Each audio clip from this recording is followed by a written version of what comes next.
So the very first data type that I'm going to pick for today is the list, sequential data type. Okay, what is a list? So we already know the basic definition of a list, how the data is stored inside a list, and what exactly the list is. How is it different from any other sequential data type? Okay, so for that, second, am I audible?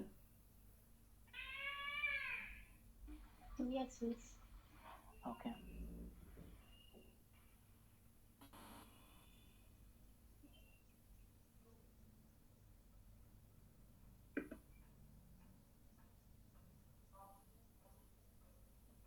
Give me 1 minute, guys. My screen got stuck.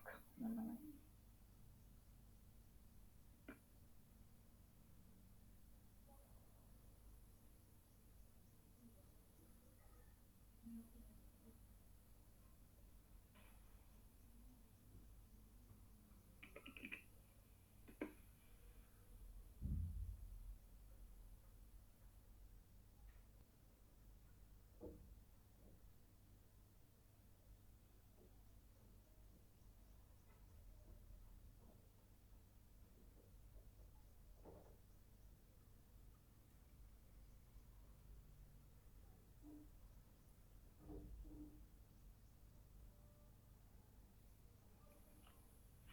Is my screen visible? Yeah, yeah, this is Okay, good. okay. Yeah. Sorry for that. Okay. We know a list is a sequential data type, but what exactly a sequential data type is? So we already know the basic definition of that already. So a sequence is an arranged collection of objects. Okay, it's an arranged collection of objects. So when I say objects, it could be of any other data type. So before like proceeding with list, let us first know what a sequence is.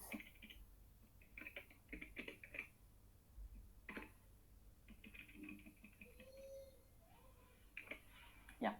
So a sequence, as I mentioned, so it is an arranged collection of objects.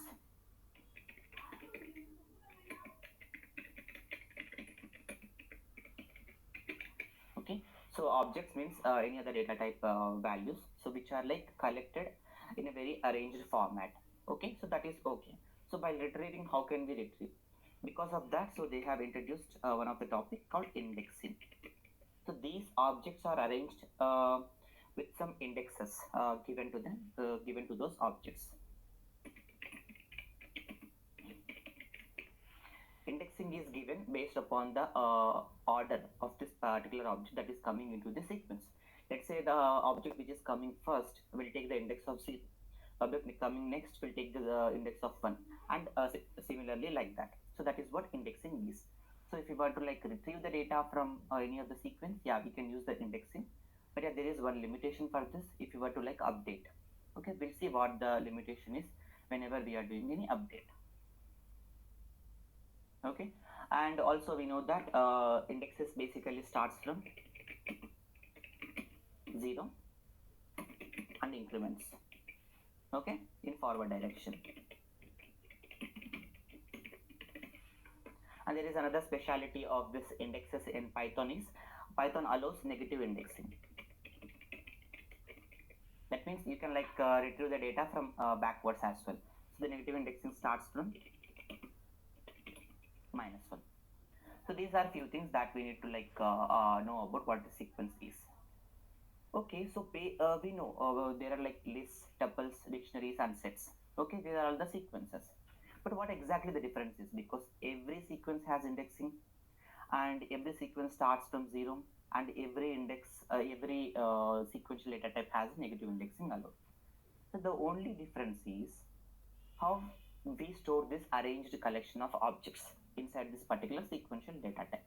So that is where the difference comes in. Okay, yeah, let us see what exactly the difference will be for each sequential data type. Okay, a list. So the first sequential data type that we are going to see today is the list. Okay, we know list is a sequence, but yeah, So how the elements are coming into the list and how we are storing the list inside a list is what the definition of list is. Okay, so the list stores data in an ordered format.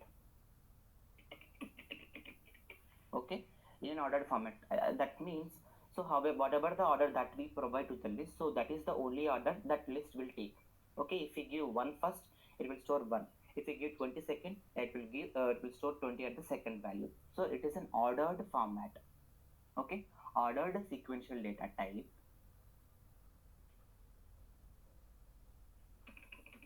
Okay, so that is ordered. That is one thing. So there is another topic in Python or any other programming language that we already seen, mutability and immutability. So list is actually a mutable object, ordered mutable object. So this is the main simple definition of the list, ordered mutable sequential object. Okay, so whenever someone is asking what is a list, so the very first thing that we need to, that should be coming into our mind is, list is an ordered collection of data. Okay, and it is of mutable data type. That means whenever I say mutable data type, means we can like modify the data inside the list. That we have already seen what is a mutability and what is immutability. So list is ordered collection of objects which are in a mutable format. Yeah, that is the only thing that we need to know about list. And the syntax, we already know the syntax, what the syntax is. Comma separated values enclosed in square brackets. That's it. Okay. So by looking at these 2 points, we know what a list is. Ordered values inside a list which are of mutable data type, and these are like given with comma separated and enclosed in between the square brackets. So that is what a list is. Now let us like dive into the examples. Another thing is supports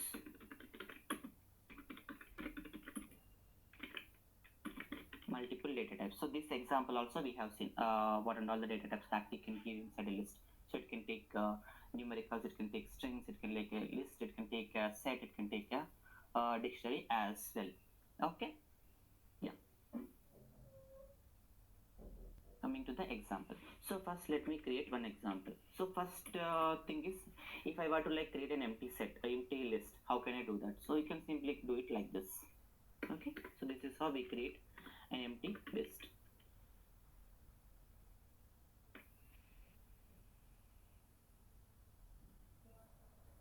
I'm running it.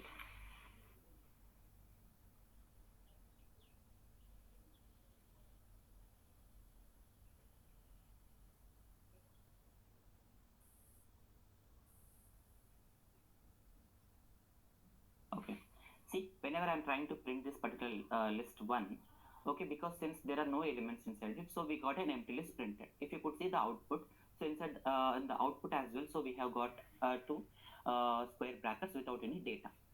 So this empty list people actually uses to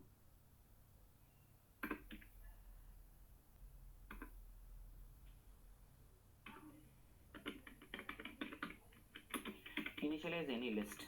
Okay, so whenever you think that you might be using a list, but that is not being generated at that point of time. If you are like trying to generate a list out of some other data, so then first you need to initialize that particular list, and with the help of this list 1, so you will like append what and all the values that are coming in. Okay, that is how we create an empty list. And next,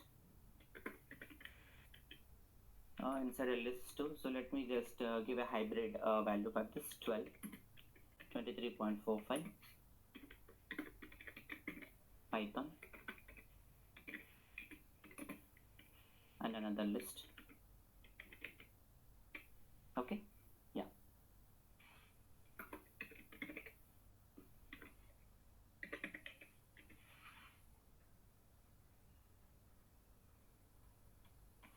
So these two are our lists. So how we can like initialize an empty list, this is one thing, and how do we create a list? Okay, so these are 2 things. So this is a static list.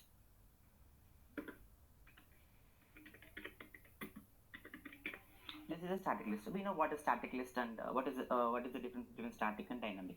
Okay, so what and all the values that should be present inside the list I am giving before the runtime. So that is what it makes it as static. So whenever if I want to dynamically update this particular list, so that can be done after the runtime. So for that I need to provide dynamical input. That also we know. Okay, so this is a list. So we know how to create a list and how can we initialize an empty list and all that stuff. And so whenever we are talking about any sequential data type, so it should allow a certain type of operations that needs to be done on it. Okay, what are those operations?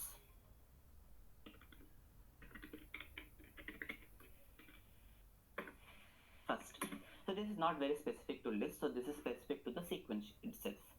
Okay, whenever I'm talking about any sequence, not only in Python, so in any other programming language, so whenever there are sequential data types or the data structures coming in, so that is where we need to know definitely. So we can't simply know how to initialize a list, how to access the elements inside the list. No, that is not the only requirement that you should be learning from. Okay, so there are four set of operations that you need to at least learn in any other sequence so that you can use this particular list anyway. First thing is, how do you access the elements or objects? Okay, so you have a list. So now that I have a list created, ls2. Okay, now if I were to access any of this element, how can I do that? That is the first thing we should know. Okay, so that is one thing. Now, so I have accessed it. Let's say, so I have created a list. In future I might be updating some of the values. So before doing that manipulation, let's say the first value is 12. Now I want to update this value 12 to some other value. How can I do that?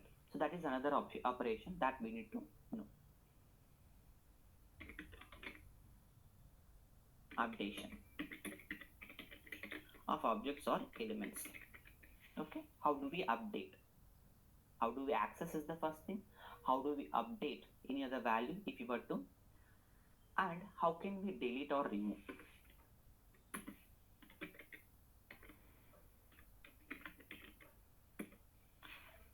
If let's say for my calculation, so I might have needed only 12 for the first step.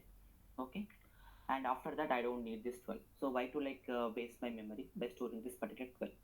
So in that case, I can either remove this particular value from this list, or I can simply delete this from the memory itself.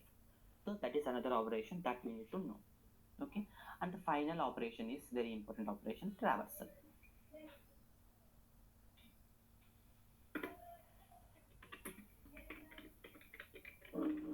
Traversal. So what exactly this traversal mean? Okay, we have a list. List might be containing a number of elements. So we can't directly access all the elements at a time. So we need to access them one by one. Okay, in our calculation. So if we were to access each element one by one, how can we do that? Okay, if we want to do that, so we need to traverse throughout the list. That means traversal in a basic terms means accessing all the elements one by one. So how do you go starting from 0th index till the last index, or from last index to the first index? That is it. Just it is a movement. For that we have some technical word called traversal. Okay.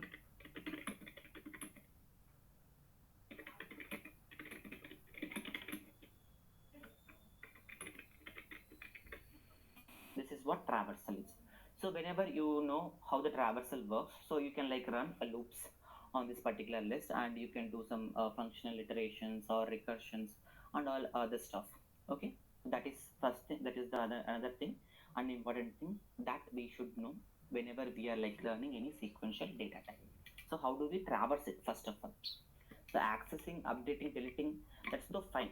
Okay, but yeah, traversal is very important in order to solve problems.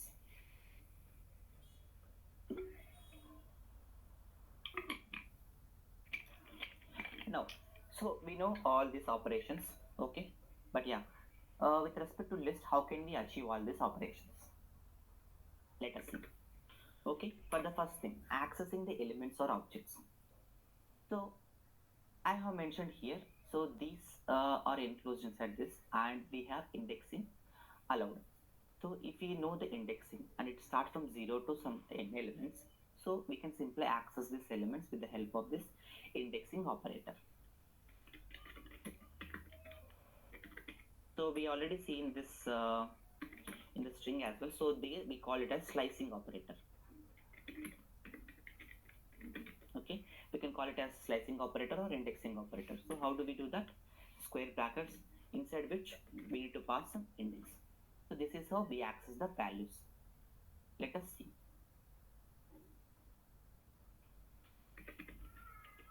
Now I have a list. Okay.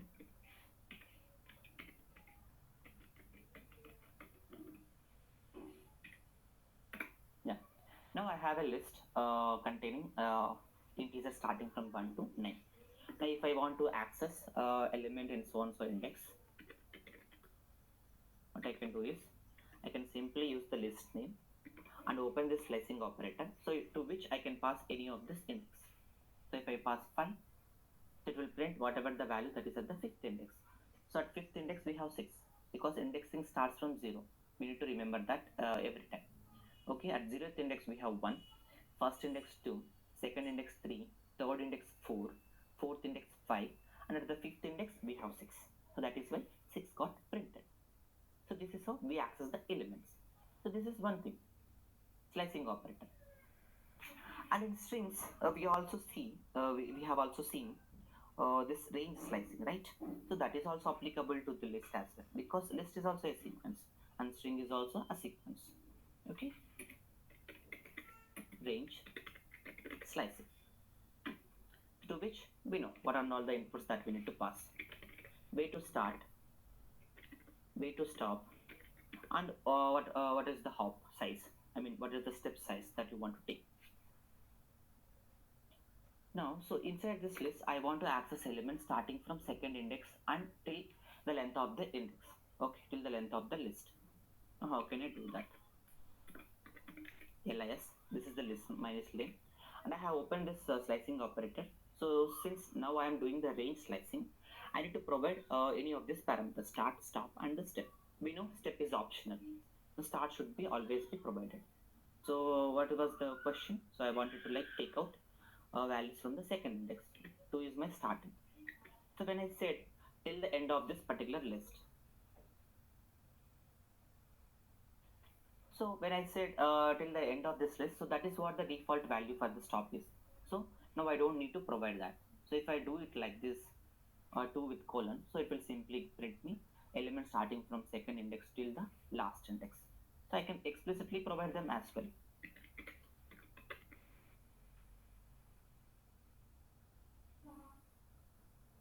Yeah, but there is no much difference. So if you are doing this with the default values for start is 0 and the stop is the length of this particular list. Okay, if you don't provide them, it will defaultly take from the starting to the end. And we have also seen how do we reverse a string. In a similar manner, we can also reverse a list. How can we do that? Print LIS3. Now I am printing my list in a reverse format. So starting from the start, I mean 0th index till the length of the list. So I am not providing start and stop. So that is just simply a colon and another colon. So start is will take list will take the default value for the start and the default value for the stop. And for the step, now the requirement is I wanted to print the list in a reverse format. So that is where I just need to provide the step size -1. So if I provide the step size in positive way, so it will just take the values from the 0th index till the length of index. So if I provide steps in a negative way, negative numbers, so that is when it will take the values from the backwards and it will keep on like recursing towards the front. So if I provide the -1 as a step, that means it will hop on every element. Okay, that is how we will just get the values printed in a reverse format. See, 98765432 This is one simple function which we can like remember, which can be like useful at many places. So whenever there is a question to reverse a string, and whenever there is a question to like reverse a list, the order of the list, so that is when we can simply use this simple one line solution. Okay,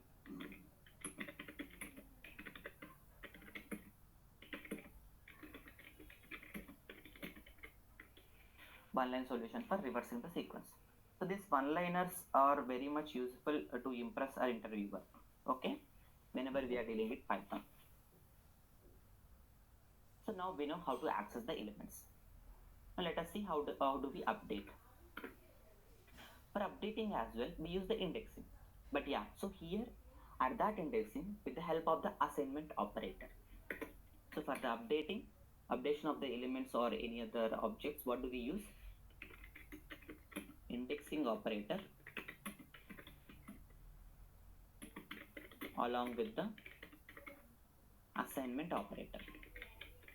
Okay, so with the help of these two operators, we can update the values inside a list. Now let us see how do we do that. Now I wanted to update the first value, I mean the value which is at the 0th index. Now what I'll do, I'll make it as lis3. So first the indexing operator. So what is the element that I want to do? I wanted to update the first element. That means the first element sits at the 0th index. Yeah, so the 0th index, so this is the index operator I have used. Okay, now the assignment operator. After the assignment operator, so whatever the value that you want to update with. Now I want to update it with 23, sorry. Now this is how the update looks like. So it simply updated the value. How do we know whether it is updated or not? Let us print the list.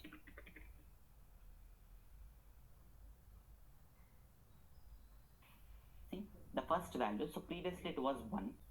Now when I do this updation, so now the value at the 0th index is 23. So this is how we update it.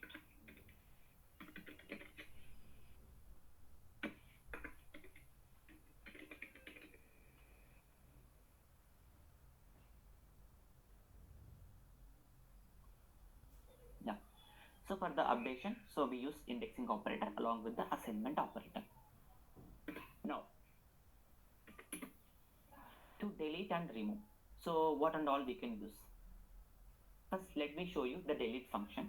We'll see the remove function in the further sections. Okay, first, so if you want to like completely delete the value from the list or from the memory at all, so we know what the keyword is. We need to use the delete keyword.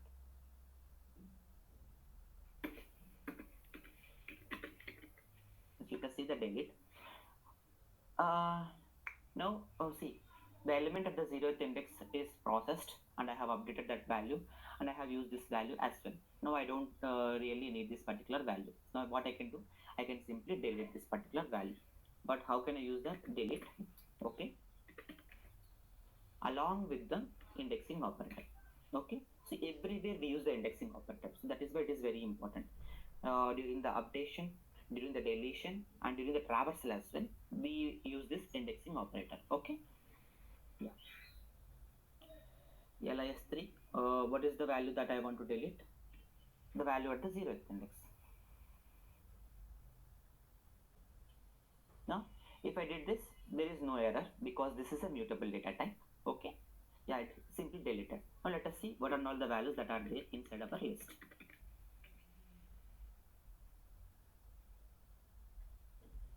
See, now the value at the 0th index is true because whatever the value previously, this is 23, so we have deleted that.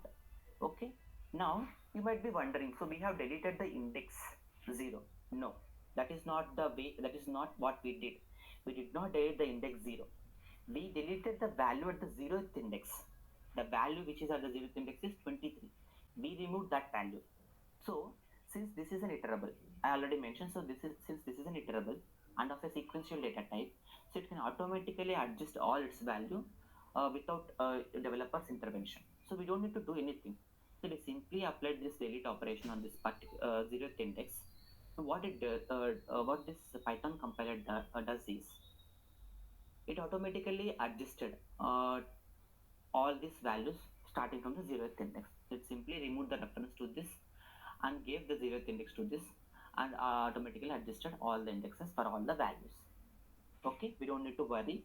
whenever we are like deleting any value. Okay, but in any other programming language like in C language or C++, whenever you are deleting or even a remove is a very costly operation. Very costly operation. When I meant to say the costly operation is, so if you are deleting this, it is your responsibility to adjust all the values. Okay, so whenever you are doing this, so you need to copy this to from first index to second index, third index, similarly like that. Okay, so that is a very difficult operation in any other programming language, but in Python, since this is automatically taken care, we don't need to worry about it. Yeah, that is the delete. Now let us look into the traversal.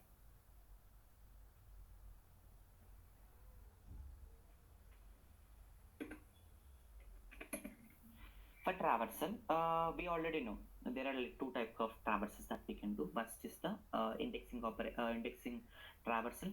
Second is the membership traversal.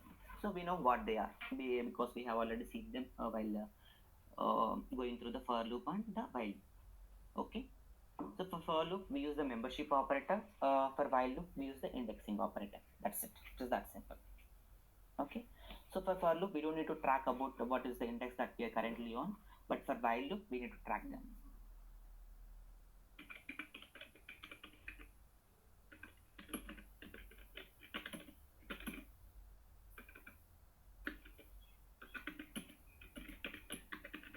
Membership operator for a for loop and indexing operator for a while loop. Okay, now let us see an example for this. First let me traverse this list with the help of this membership operator. What I can simply call a for a value where in this is the membership operator. What is my list? List 3 and a colon. So then it will start a function suit for this particular for loop. So now what I can do, let me just simply print this var. So we are not using membership operator here, if you could see. So here we are only using the we are not using the indexing operator. We are simply using the membership operator, and since this is an iterable, so this is automatically taken care. See, all the values got printed. Now let us see how can we like run a while loop on the list. So we know for a while loop there are like three clauses that we need to do. First is the initialization of the index, second is the condition, third is increment or decrement. First, let me start my index starting from 0 because that is the starting point for every indexes. While index till where I want to run this particular loop is while the index is less than the length of this particular list. Okay, so this is the condition, this is the stopping condition. What I will do, I'll simply print lis.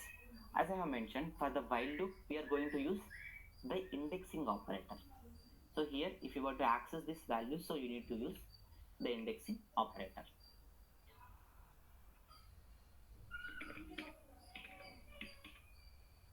lis3 of this particular index. Now so we are about to run this while loop, but we need to like remember one more thing. So we did not give this increment or decremental class, which will end up in a infinite loop. Now what I can do, I can simply use the addition assignment operator. I'm specifically mentioning what and all the operators that I'm using so that you can get familiar with all of them. Okay, here I'm using the addition assignment operator for the increment.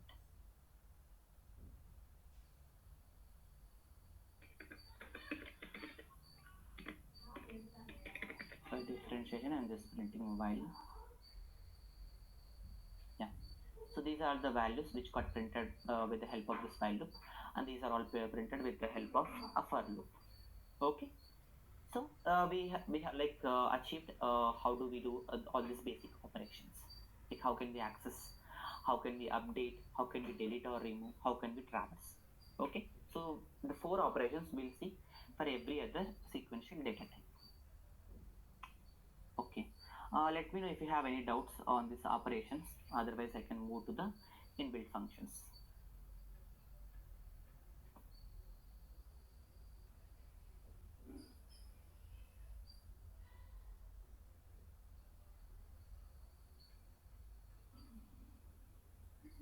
Okay. Yeah. Once you for travel cell, you have Mm-hmm. cells that we can move from front to back and Ah, vice yes. versa. Yeah. So for that, what we need to do, think about is we need to think about this initialization class and the increment or decrement class. So here I'm starting from 0 and moving in the forward direction. So that is where I am using this increment here. If I want to like do a reversal, what I need to do is I need to start from the length of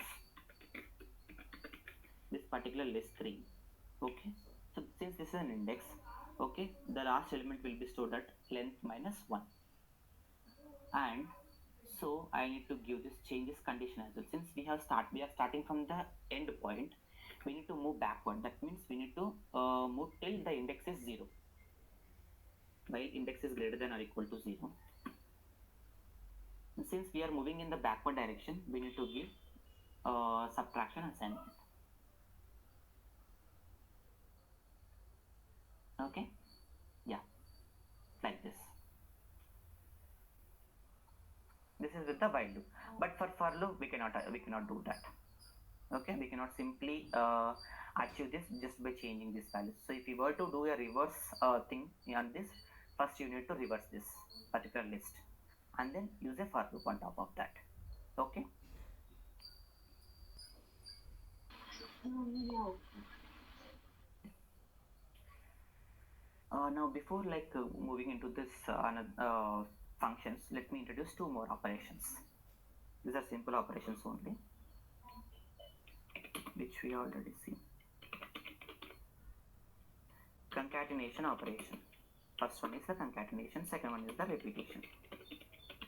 Okay, these are just like what we have seen in the strings.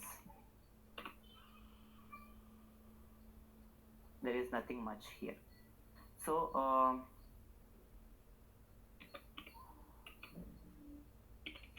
LT1, let me see, this is my list 3. Okay, this LT1 I have these 3 values, and for LT2 I have another values. Okay, 5 6 7. When I say list concatenation, I can concatenate these two lists. That means I can combine these two lists and create one simple list. Let me see how can I do that. LT1 plus LT2. Okay, see, now the output is a list, so which is having all the values from list 1 and list 2. So this is very appreciable, right?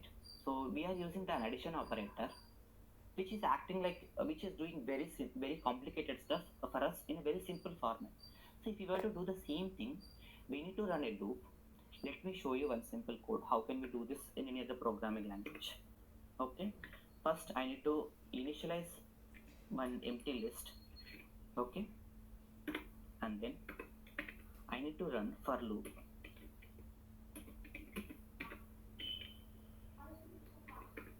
Okay,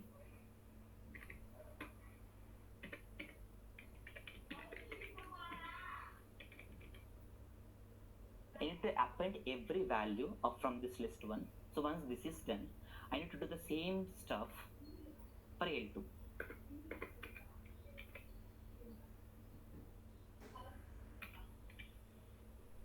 Okay, now at the end let me just print this particular LT3.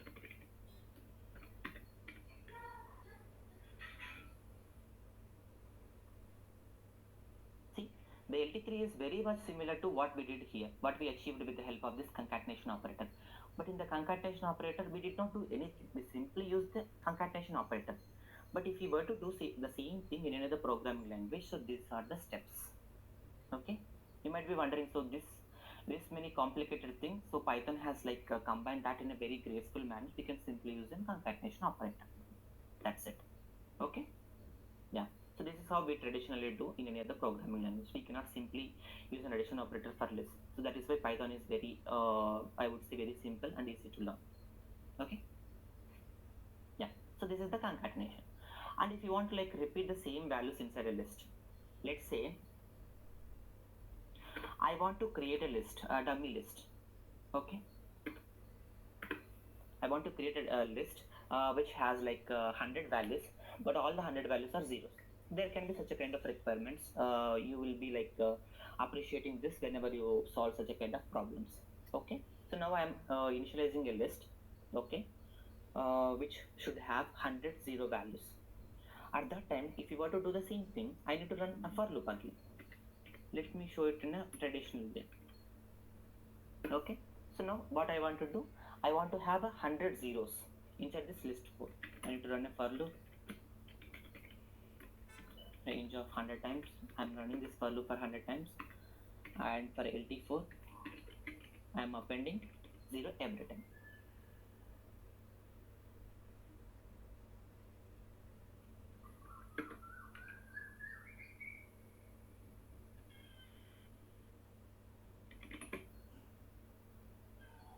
Okay, now let me just print this LT4.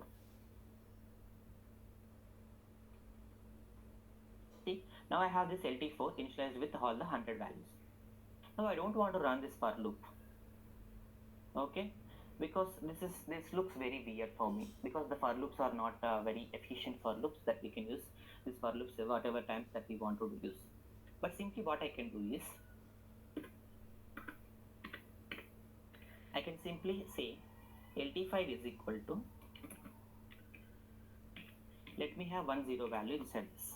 Okay, now for LT6 what I will do, what was the question? So I am supposed to have a list with 100 zeros. With 100 zeros, that is when I'm like multiplying this list with 100 times.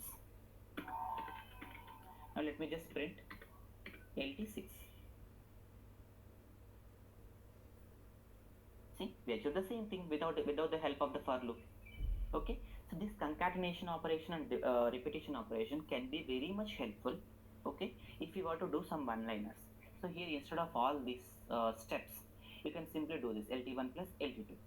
And here also, instead of all these steps, you can simply create one simple list with one element and simply multiply it with how many times that you want. You don't have to like initialize this list, and you don't have to like run a for loop. Here, see, we did so many stuff. We have used a range function, we have used an append function. So if you don't know the range function and append function, this is very much difficult for us. Okay, let us say we might have forgot this range function and append function of list. So how can we do, how can we like create a list having this many values? Okay, so that is when it is very important to know each and every function and each and every operation that we can do. Okay, you don't need to worry about this for loops and all this stuff. You can simply use this repetition and the concatenation operations. That's it. Okay, so I'm just commenting this traditional ways.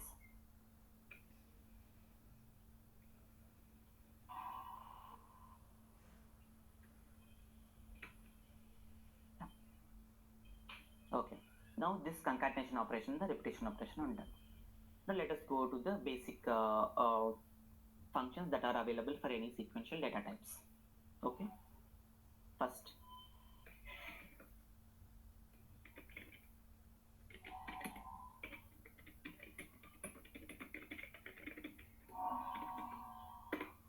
general built-in functions. First, there are few functions which we already saw during this strings. Okay, first is the min function. Second is the max function. Third is the length function. So these three are the functions which we have already seen. So that will give us a maximum value, minimum value, and the length of this particular string. This list at this particular context. Now let us see.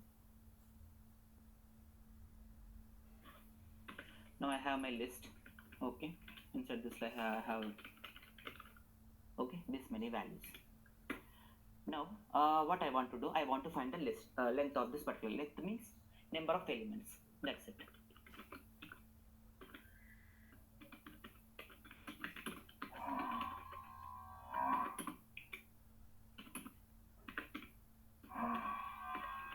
Length of L1.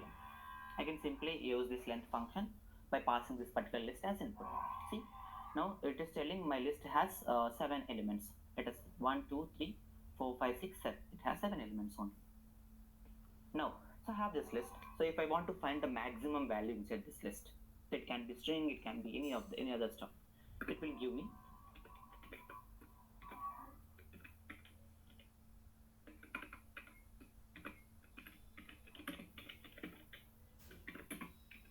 I can simply call this max function, and to this function I can simply pass my list as input.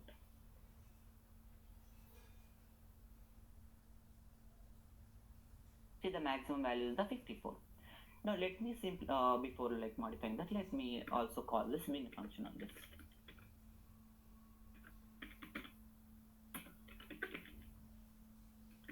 Min value. For this I'm simply calling this min function and simply passing this L1 as input parameter. So now 1 will be printed. See, 54 and 1. So this looks pretty good if all are integers inside my list. What if my list has a combination of different data types? Let me have A here. Let me have Python here. Okay. Now let us see what's the output for this max and min.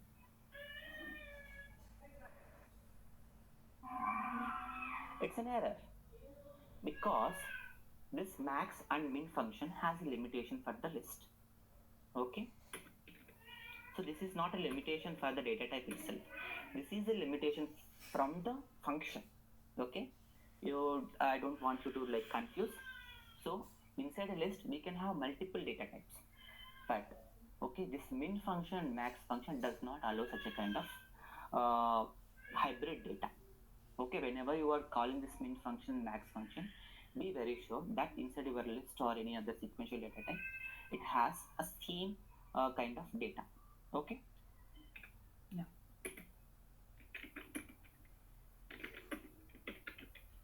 Same data type is expected for all the values. Okay. Yeah. So that is just I wanted to show you.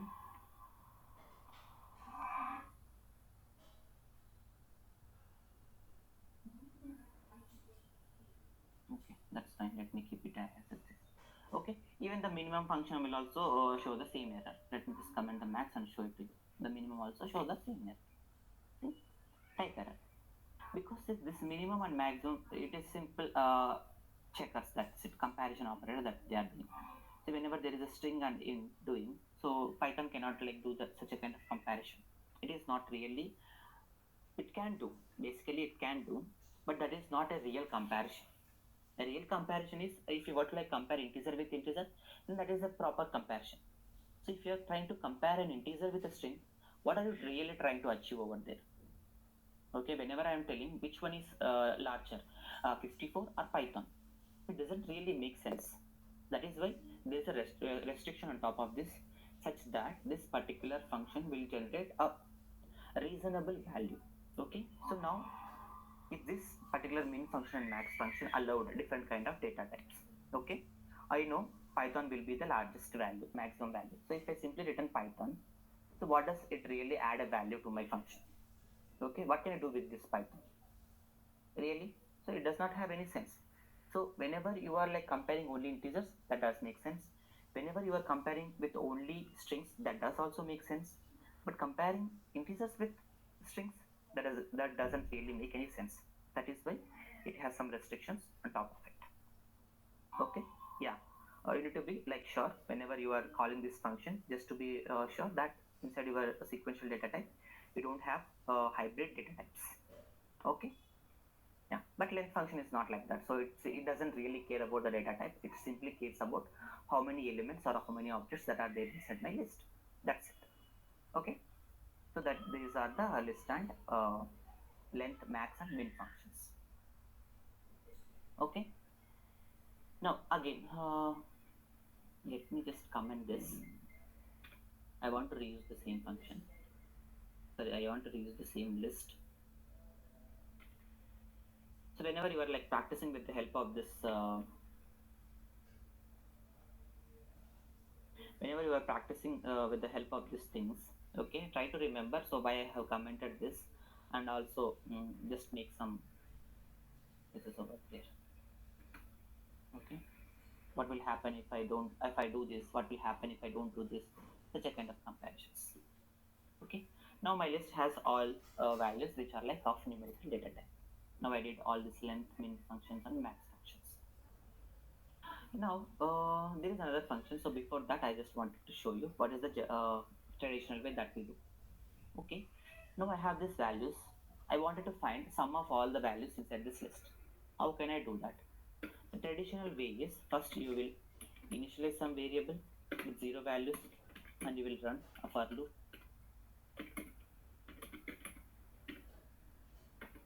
Okay, and you will simply update this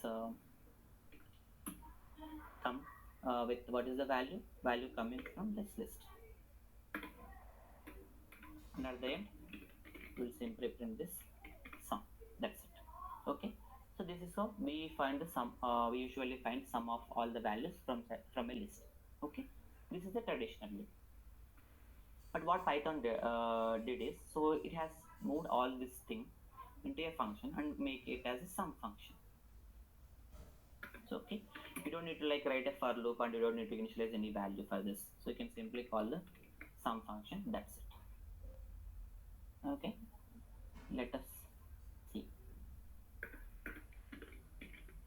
Print sum is okay. The syntax is just need to call the sum function without any like module name or any other stuff, and simply pass what under the list, what is the list that we want to do. Okay, welcome.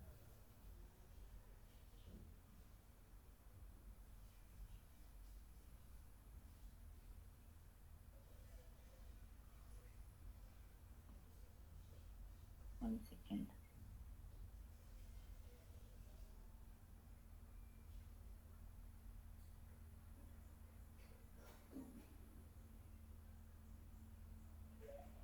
Okay, so here what is the issue is, so here I have a variable sum and here I have a function sum. So Python is like confusing between this and the sum function. So that is when I simply wanted to change this particular sum. Okay, and the name of this particular thing.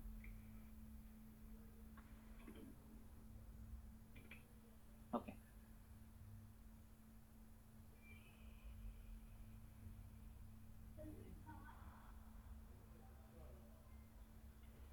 Okay. It is still in the memory. Let me simply delete it and do that.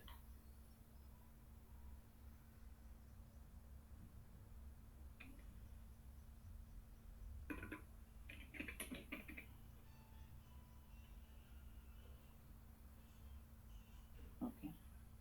Let me see if it is still in the memory. Okay, now it is not in the memory. Now what I'll do, I'll simply uncomment this and run this. Okay. See, now the sum is 193. Yeah. So we have seen one issue. So that is the one of the interesting issues. So if you like not getting that issue, let me know. I can tell you. Okay, you might also face such a kind of issues whenever you are dealing with this multiple notebooks. Okay. Yeah. So that is the sum function, and we also have a sorted function. Okay. The sorted function is one of the important functions.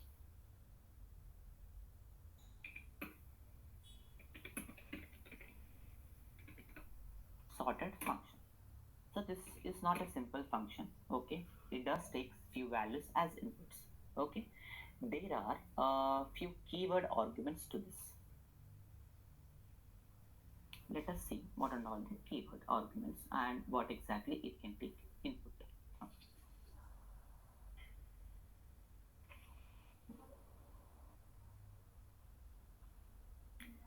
Parameters. Okay, first is the what is the list that you want to sort. Okay, and there is another keyword key parameter called reverse. Okay, so if you say true for this, so it will sort this particular list in a reverse way. Okay, otherwise defaultly it will sort this particular thing in an ascending manner. Okay, default is ascending order. If you want to do in descending order, you need to provide this particular argument reverse is equal to true. And there is another thing called key. Okay, so what is the key that you will use? So this key will be specifically used for strings. Okay, if your list has all the strings, then only we use this key. Let us see with some examples.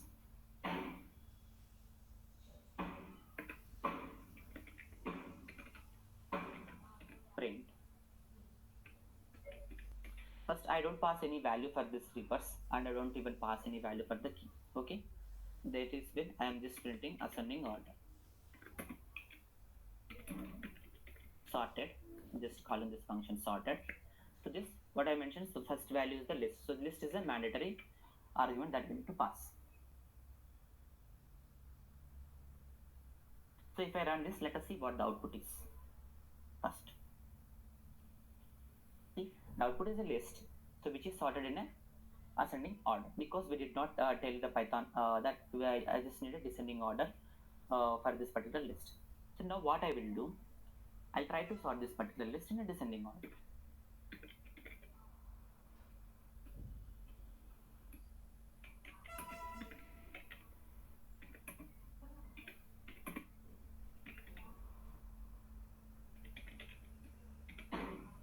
L1.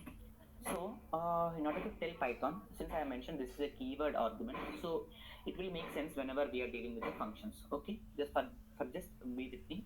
Okay, so whenever we are providing keyword arguments, we just need to provide like this. I told you, right, you need to remember this particular word, reverse. Okay, reverse equal to, I told, true. Okay, now let us see how this will be printed. See, now when I gave this keyword argument as true, that is when I got this particular list printed in a descending order. That means in a reverse order. By default, it was ascending order. Okay. So this is with the reverse, ascending order and the descending order. Now let me declare another list, L2, which has all the strings.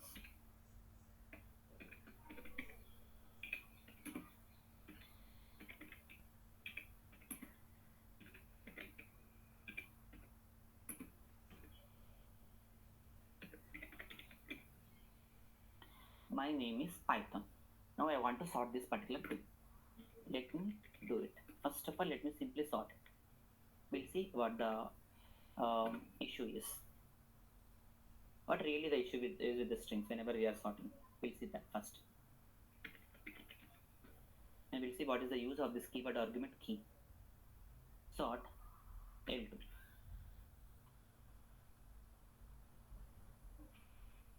See, in the beginning when I told this sorted function, by default he sort what and all the values in ascending way. That means in an alphabetical manner, considering for the strings. So for the strings, we will go by the dictionary order. That means A, B, C, D, like that. Okay. But if you could see after sorting, my is printed first. That means it is taking my as the very least value, and is, and then name, and then Python. So if you could see, this is not an alphabetical order. So according to alphabetical order, is should come first, because I, J, K, L, M, N. E should be at the first, my should be at the second. What is happening here, because of which my is at the first place and E is at the second place? Because see, in any programming language we have something called ASCII. So this is not only with the help with Python, so this is with many other programming language and many other conventions. So people usually tend to follow this ASCII convention. Okay, what is this ASCII convention? So in the ASCII convention, so for humans, we know what an alphabet is, what a special character is, what a space is, what an enter is, what an @ is, what an hash is, etc. How does the machine knows? If I simply give @ here, how does machine knows whether this is @ or whether this is a hash or a / or an exclamation?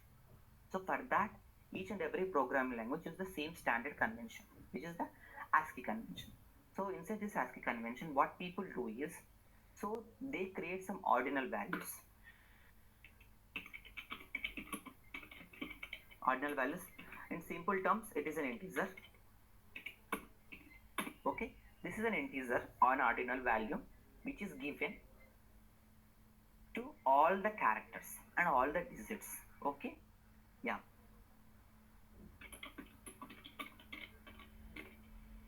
to all the characters. That means, so even though I am typing capital A here, so internally it is getting converted into an int value. Okay, and even though if I am giving an at the rate here, it is internally converting into another value. In the similar manner, the order of this particular values is very important. Okay, so in this ordinal order, so capital letters comes first, uppercase ordinal value is less than lowercase ordinal value. That means whatever the ordinal value for the uppercase is less than the ordinal value for the lowercase. That means capital A is less than small a. If you think like this, capital E is less than small a. That means small a is the greater value whenever we compare to capitals. That means another derivation that we can make here is lowercase alphabets have higher ordinal values and hence they are larger than uppercase. The same is happening here. If you could see my, inside which what is the first value, first letter is M, which is in the uppercase. Okay, which is in the uppercase. So every uppercase alphabet has a very less ordinal value. So that is why this particular uppercase got printed here. Okay, now let me change a bit. So for Python as well, so now see, Python is coming at the last. So if I have a lowercase p here, so what I will do, I'll make it is uppercase. Now let us see the output. See, all the words which are like beginning with uppercases are adjusted in the beginning. That means at the lower place of this ascending order. But all the lowercase words or letters are adjusted in the towards the largest scope in the ascending way. Okay, so this is not a real sorting, right? If you could see, so obviously M should be coming after I and P should be coming after N. Okay, this is not an ideal way to sort strings. For that, what we need to do is we need to bring down what and all the cases here to one simple case. We need to standardize the case of all the strings. Okay, if you were to do the same thing and if you were to do the sorting, then that sorting makes some sense. Now we'll see how do we make that. That is where this keyword argument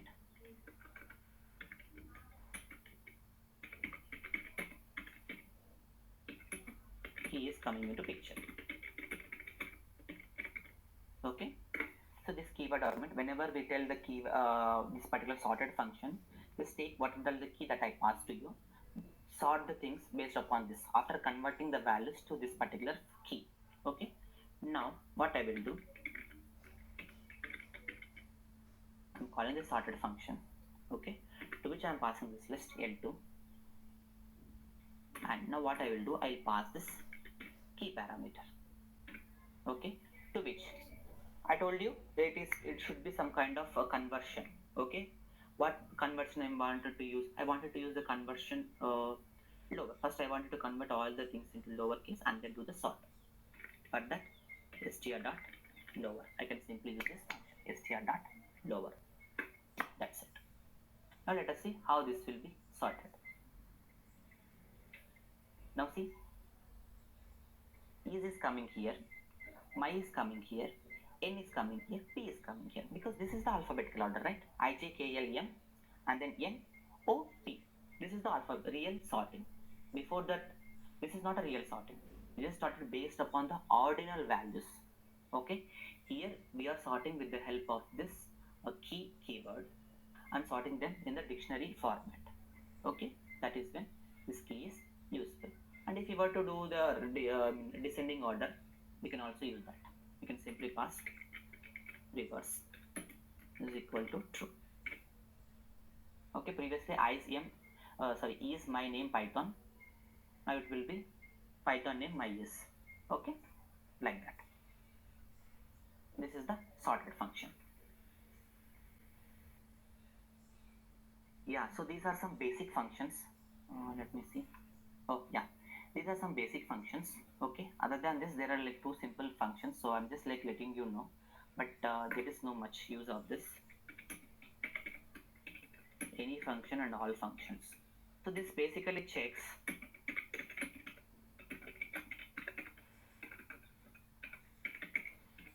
So, Manshu, one doubt here. Uh-huh. So, if we are passing that str.lower, it Mm-hmm. is internally changing, but the output won't be changing like caps, small Uh-huh. k, and Hmm. Output will not be affected. So if you don't tell the Python compiler this key, so what it is taking is the key is taken as ordinal.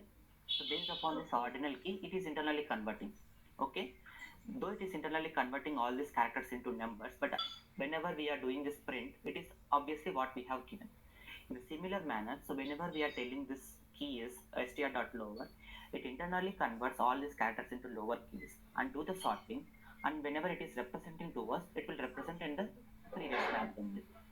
Okay. Okay, it is only just for the calculation purpose, but output is what we give only. It does not change the this particular list into lower cases and just print that.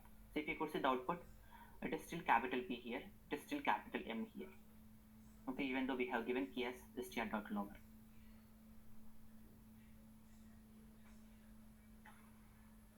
So now the next two functions are any and all functions. So these two functions will just check check if the non-zero values are present or not. Just like the name suggests, any. It will simply return if any of the value inside a list is non-zero. Okay, and since the word all suggests if all the values inside a list are non-zero values, then only it will return true. That's it. Okay, and next seventh is a list function. Okay, this list function is used to like convert any other sequence into list type. That's it. Let's say if I have a tuple here, if I want to convert a tuple, let's say this is my tuple. Okay, now I want to convert this tuple into list. Let me first print this tuple, and then I will print this list of tuple. Okay, now let us see the output for these two. See, the tuple I have created with circular braces and just printed. Whenever I am printing this, the output is in the circular braces only. Whenever I'm calling this list function on top of this tuple, it converted this tuple into a list. That is why I got a list print. Okay, this is that simple function. This I think we have seen it in the typecasting. Whenever you want to convert one data type to another data type. Okay, so these are some basic functions which are not very specific to the list only. These are like specific to the sequential data types. Now we'll see the methods which are like very much specific to the list. Okay.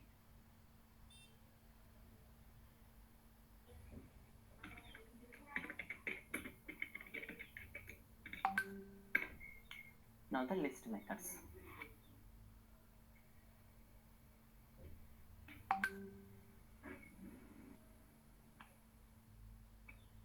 The very first, we have already seen this in the previous append function. Okay, so here I am not calling them as functions because these are methods. Okay, append method.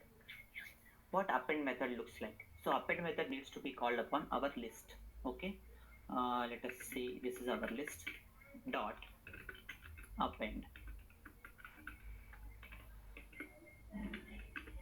What is the object or element that you want to append? Okay, so it is also important to know where this value will be appended to. Okay, append, the word suggests to append whatever we have previously just at the end. It is just following the same definition of this word. Okay, adds the object at the end. Okay, that's it.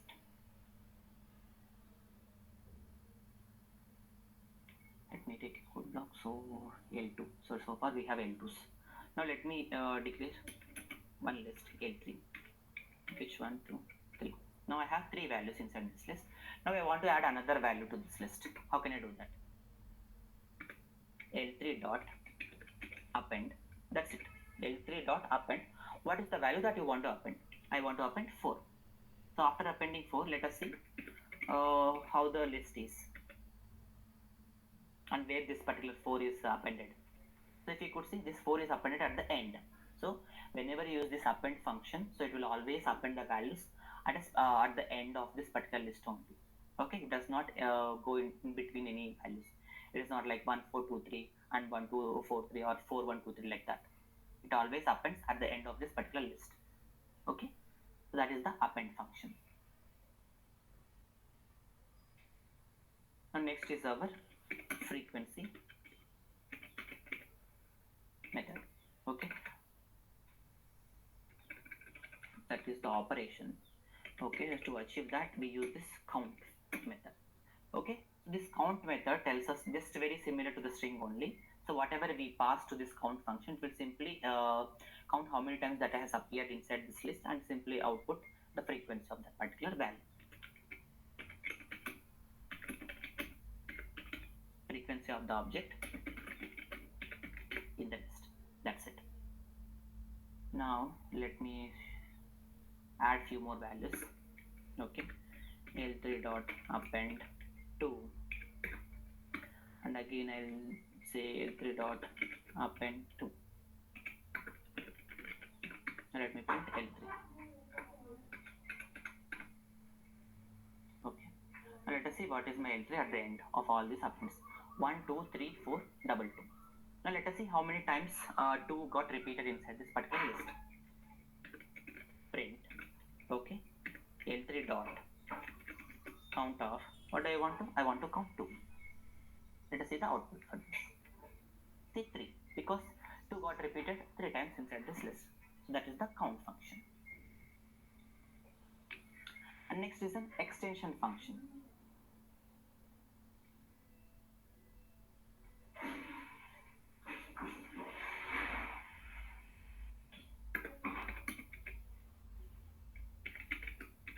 Extend. So what is this extension means? Okay, so it is very similar to concatenation only. It is very similar to concatenation only. Yeah, it will simply extend one list to another list, but it will not take multiple values. But in the concatenation, you can add multiple lists. But here we can only extend only 2 values. Now let us see with an example. Now I have another list called L4. Okay, to which let me add values 5, 3, 6, 7.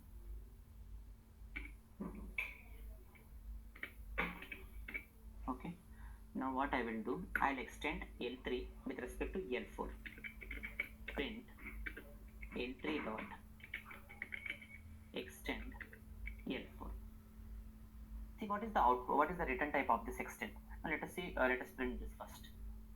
See, the return type is none because it did not do anything. It did not return anything. But what has changed? So something might have changed, right? So it is not returning something. So it simply returned a none type. But something might have changed. What it might have changed? Let me just print L3 now.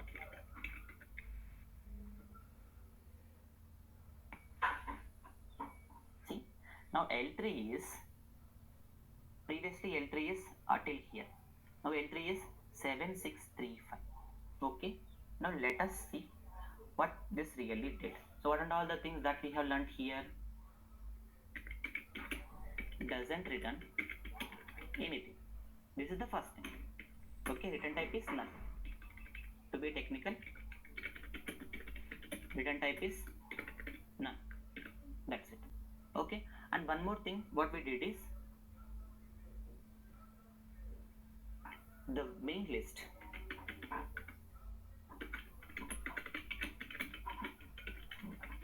Main list is extended with respect to the second list. That means the first list itself got updated. Updates the main list. Okay, it updates the main list. But you might be wondering, so this was not the case with the concatenation.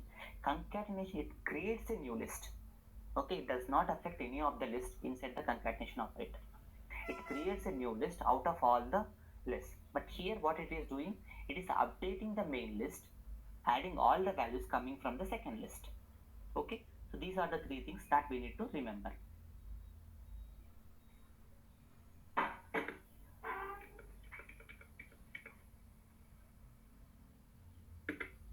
Okay, these are the three things that we need to remember with the help of this extend function.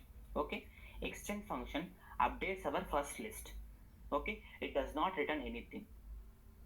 It is very different from the concatenation operator, because in the concatenation it will create a new list. Okay, wherein here in the extend function, it updates the first list and adds all the elements coming from the second list to the first list. And if you could see, the second list is not it is not affected. Let me just print L4.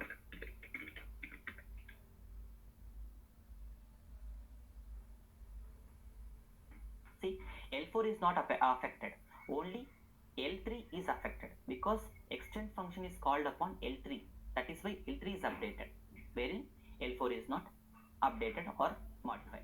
Okay, yeah, so that is the extend function. And next is the index function. So this is very much similar to the index function that we have seen in strings only. So if I were to find, see, now L3 is this. Okay, 1 2 3 4 2 2 7 6 3 5. Now I want to find print L3 dot index of 2. Now let us see the output from this. I just printed 1. What is this 1 means? So what we are doing, we are trying to find if this value is present inside this list or not. Okay, so now let us say 2 is there or not. Oh yeah, 2 is there, and 2 is presented 3 times. But we know what the output of index function is. It returns the index value of the first occurrence of this particular search value. So the first occurrence is 2. Okay, so what is the index for this 2? Which is 1, because at the 0th index we have 1, at the first index we have 2. That is why we have got 1 printed. Now let us write nodes on index function. Okay,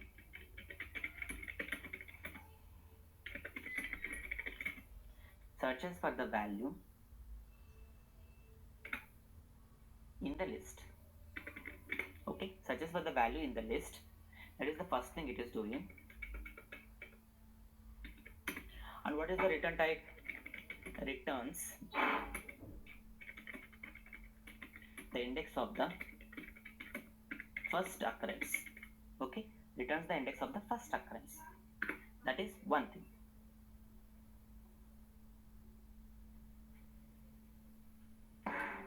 And what is another thing? So let us see. What if I give a value, so which is not inside this particular list? Let me give 234. We know what the output is. Just error. Okay, this index function throws error whenever the value is not present inside the list. This we have seen yesterday, right? The same happened with the strings as well. This is not a return, this is throws.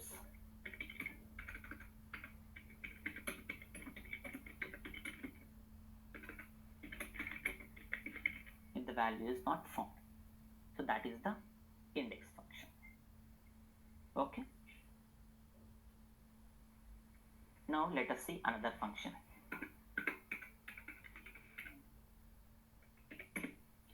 Insert function. Okay, so this is the variant of append function, but let us see how this is like different from the append function. See, in the append function, when I said where it is like adding the value, it adds the value always at the end. Okay, always at the end. What if I have such a kind of requirement wherein I want to add elements at a specific index? How can I do that? I can't simply do that with the help of append function, but there should be some way, right?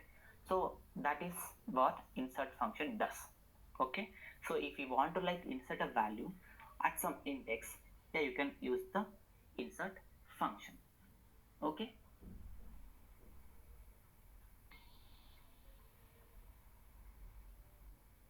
what are the parameters that the index function takes? First, let us see the syntax. List dot Okay, insert. The first parameter is the index. Where do you want to insert this particular value? Okay, and the object or element. What is the object or the element that you want to insert? The name itself suggests, right? Insert. Insert means we are putting something in between. Append means we are adding something at the end. Okay, don't get confused with these two. So whenever there is a requirement to like simply add the values at the end, you can simply use append function. Whenever there is a requirement to add values in between, you can simply use the insert function. That's it. So whatever the list that you are like operating on, dot insert the index value. Where do you want to like insert this value, and what is the value? Okay, that's it.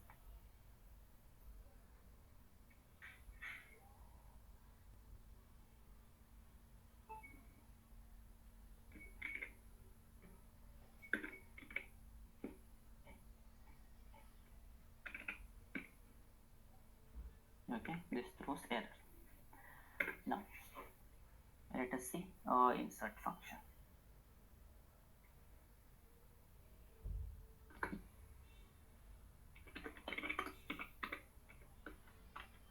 Let me print L3 for me. Okay, so this is our L3. It has 1 2 3 4 2 2 2 2 2 and all the stuff. Okay, at the first index I have 2. Now my requirement is at the first index I want to add a value called 21. Now how can I do that? I can simply do print L3 dot insert of, okay, what is the index that I am like inserting the value at the first index? Okay, and what is the value that I want to add? 21. Now let us see what is that output type, what is the return type of this insert function? None. Okay, here what I can add one notice.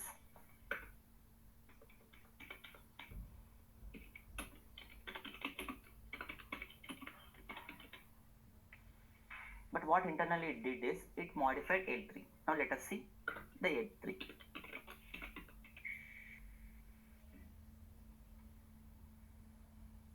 See, this is before inserting the value. Okay, this is after inserting the value.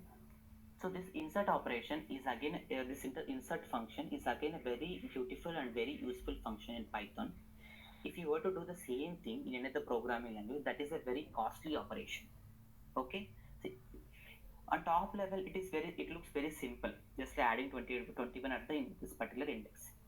But see, adding this is very simple. But how do you like deal with all these values? Okay, you need to move every value to every index, right? You need to shift one index after. See, previously it is at the first index, now it is at the second index. It is moved to third, it is moved to fourth, now fifth, now sixth, like that. So if you want to achieve the same thing in any other programming language, that is a very costly operation. And at the same time, since here we don't have any restriction on the size of this list, so this is very easy.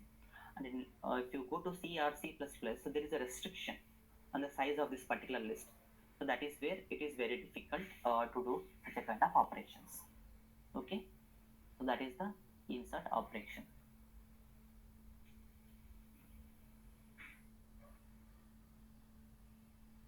Now let us go to one more thing. Let me add one thing here. So now first of all, let us print the length of this thing. I'm showing another case where and all this can break, or where and all this can be useful. First let me print this length.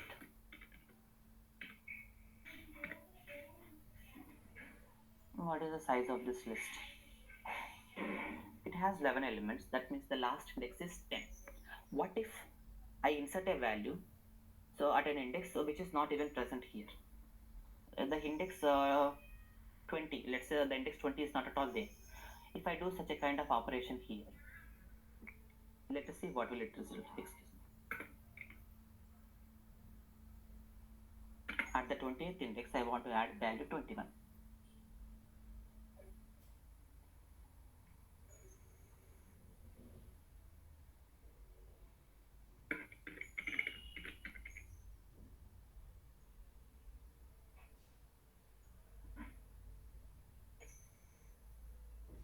could see here, this is what we have got after this insert. Now let us see. Let me retrieve what is the value at this particular index. Where I inserted the value at the 20th index. Now after insertion, I want to like access this particular value. It threw an error.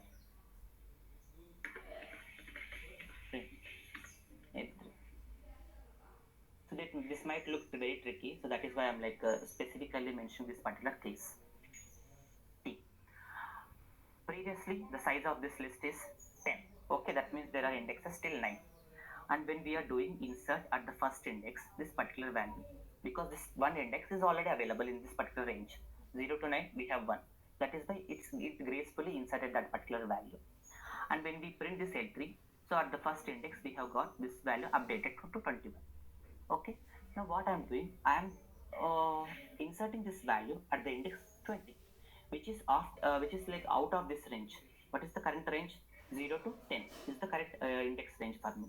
But what I'm trying to do, I'm trying to insert value at an index range which is outside of this list range. Now, so it did not throw any error. It simply added value 21. Okay. Okay, we might be thinking, okay, this is not an error. Okay, it might have added this value at the 20th index.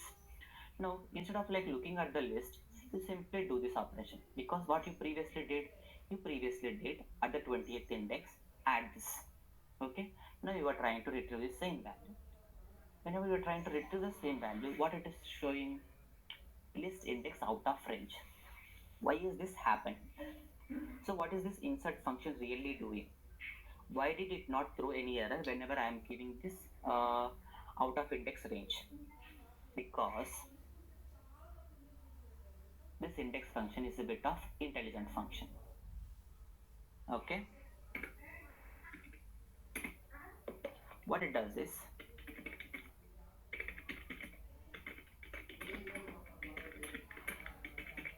whatever the index that we have given to this function, if it is out of the range, then what it does is, then it simply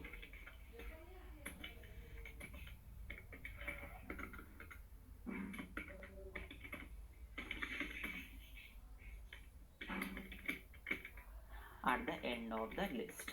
That's it. It is very much similar to append function. Okay, if you are giving any index value which is out of range, so this insert function acts as an append function. Okay, that means it simply adds the value at the last index. So that is why, so the index for 21 is not 20, the index for 21 is 12 now. I mean 11 now, because the size is 12.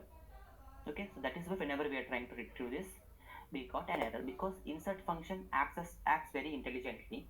So since this index is out of range, so instead of throwing any error, okay, it simply appended this value at the end of this list. But yeah, so this is not conveyed to the list. That is when whenever we are retrieving this, we are getting any error. We are getting an error here.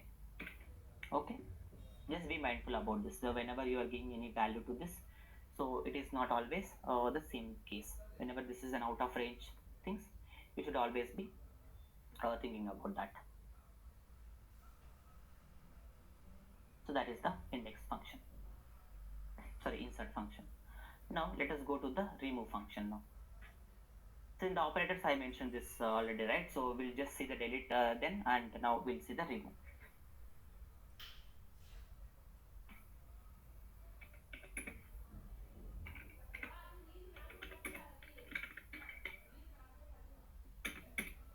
So for removing values, we have got two variations for this.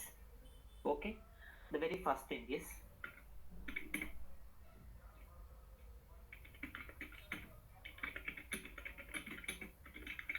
if you want to remove a value from an index, so that is one case.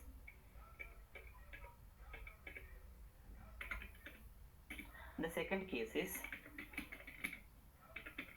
remove the value itself. Okay, so what are these two cases really are? So here I have this list, right? 1, 2, 3, 4. If I want to remove a value from certain index, I want to remove value from the first index. Okay, what is the input that I'm giving? I'm giving the index value here. So based upon the index value, it will simply remove the element. So now the second variation is remove the value itself. Now Inside the list I have 1, 2, 3, 4. I want to remove the value 4. Okay, here the input is 4. So based upon the input and based upon what we want to remove, so there are like two functions. Okay. Yeah. So for the first variation,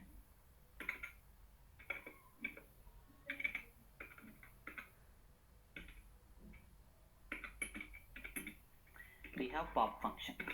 Okay. It can take an index value, optional. Okay. Either you can pass this index parameter or not. So that is an optional parameter. So if you don't pass, we'll see what it does. If you pass, what it does. Okay. Now that I have my list. Okay, what is L3 now? Let me remove this as well. Oh, that is fine. Yeah, let us keep the length as well. Now, so in my list I have values 1, 21, 2, 3, 4, 2, 2, 7, 6, 3, 5, 21. Now let us see how this pop function works. Print L3 dot pop. Here I am not passing any values. Okay. Now let us see what the pop returns.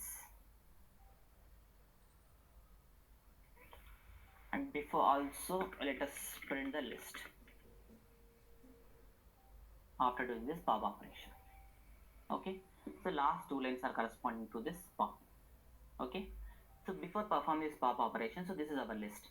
Okay, if I don't pass any value to this pop function, so what it does is, so it simply popped out the last element, just like the append function.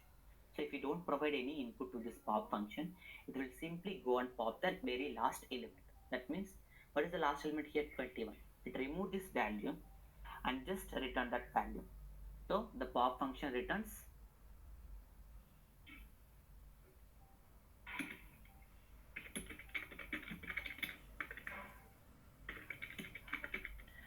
the popped value. Okay, so here what is the popped value? 21 is the popped value. That is when 21 got returned. And after removing this value, so we don't have 21 inside the list. So that is what the pop function without an index does. Okay, now I want to pop value from index 1. Let us see how can I do that. Print L3 dot pop of what I mentioned, first index. Just like previously, let me print L3 now. So the last two operations are corresponding to the last two pops. Okay, when I gave index to this pop function, so it did not remove the last element. See, the last element is 5, but it did not remove the last element. What instead it removed? The value at the first index. What is the value at the first index? Which is 21. So 21 got popped out. And if you could see, the latest version of this list is 1, 2, 3, 4 and all this stuff. We don't have 21 inside this list. That is how this pop function works with and without index. Okay, so this is the first variation. And now the second variation is, and let us see another case as well. Okay, so what if I provide out of range index? Print L3 dot pop of 200. This is very out of range. Let us see what it does. It throws error because index is out of range. Okay, so this is an error case. So all the commented lines are like corresponding to mostly the error cases. Okay. Now, so this is with respect to index. So at what index you want to remove, and if you don't want any index, how can if you want to like remove the elements from the last, how can we do that? So that we have seen with the help of this pop function. Now, what if I want to remove a specific element, not with respect to an index? Now let us see how that, what the function is. It is simply the remove function itself, and to which you need to pass element. This is a mandatory element. Okay, you need to always pass this particular value to this particular function. So now I have these values. Now I want to remove the value 7.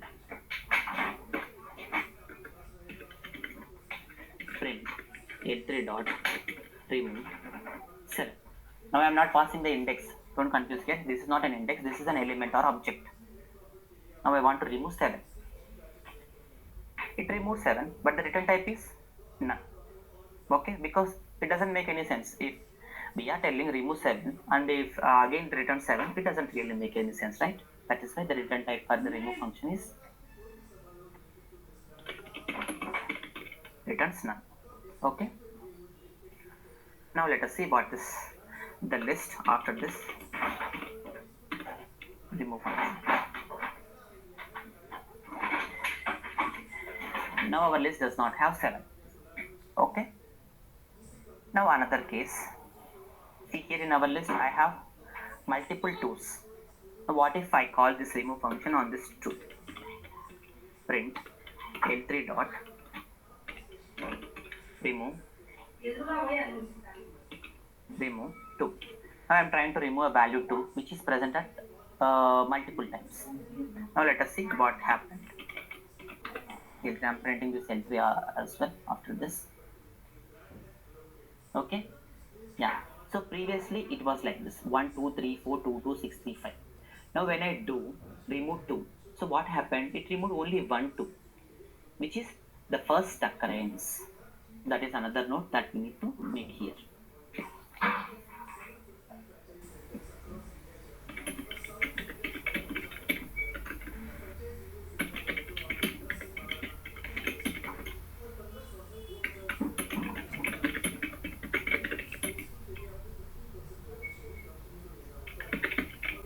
Okay, it removes the first occurrence in case of multiple values.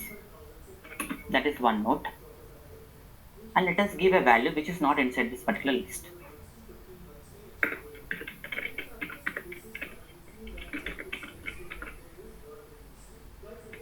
So I am trying to remove some value 23 which is not inside the list.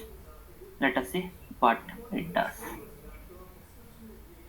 It throws an error saying that this particular value is not inside this list. Okay.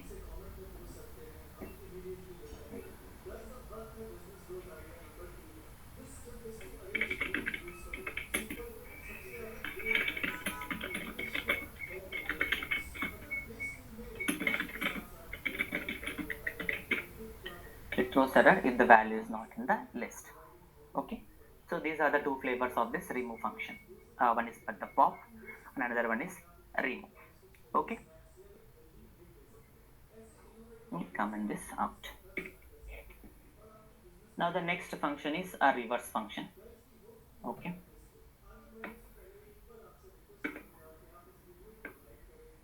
Reverse in the sense simply reversing all the elements. Okay, we can simply call this L3 dot reverse. Now let us see what is the output for this. None type. Okay, for the reverse, it does not return anything.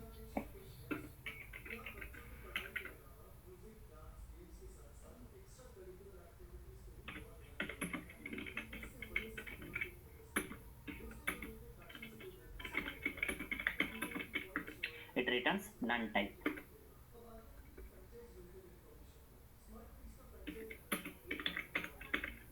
It modifies the same list. Okay, it returns none type and modifies the same list. Now let me print the list. Print L3.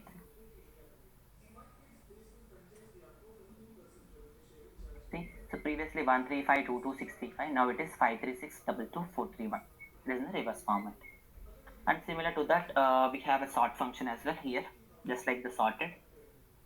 We have the sort method specific to the list. Okay, we can use any of this.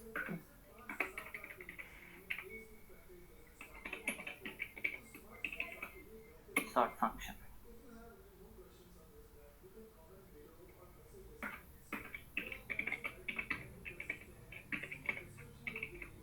This is also does not return anything. The return type is none. Okay, yeah, it also modifies the existing list.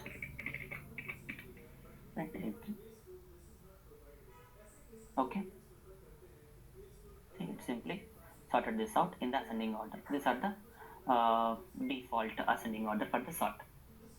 Just like previously, the sorted function. So what and all we have seen for the sorted function, we can always apply them for this function as well.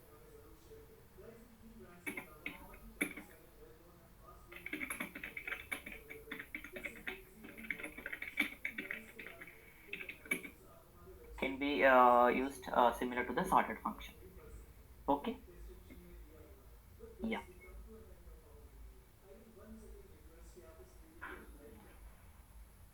So these are the methods, inbuilt functions and the operations and the concatenation, repetition, everything inside the list. So let me know if you have any doubts so far. So otherwise we'll move to the another important, very important topic. Okay. I'll pause a 1 minute. I will pause 1 minute here. Let me know if you have any doubt. Otherwise we'll just simply move to the another topic and we can finish up this list.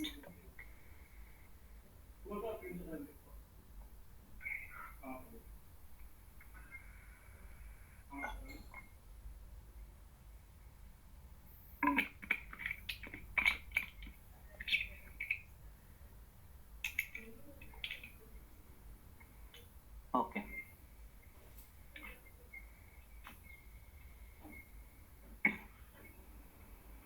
So these are the inbuilt functions and the methods that we have seen so far in the list. So yeah, the same functions we'll see for tuple sets and dictionaries as well. But yeah, so not this many functions because there are some limitations in each of the other data types because tuple is an immutable. And for the set, we have another limitation. And for the dictionary also another limitations. Okay, only the things which we learn in the list is very huge compared to another sequential data type. They go on like decreasing. Okay, so if you could go into the pop, so it's not in the pop. If you go for the tuple, so we don't see this remove function, we don't see this pop function, we might see this pop function, we don't see this remove, we don't see update, like that stuff. Okay, and for the set we don't even at all see any of these functions. Okay, yeah. So list is a very big topic compared to any other sequential data type. Okay, now moving on to the next topic is the comprehensions.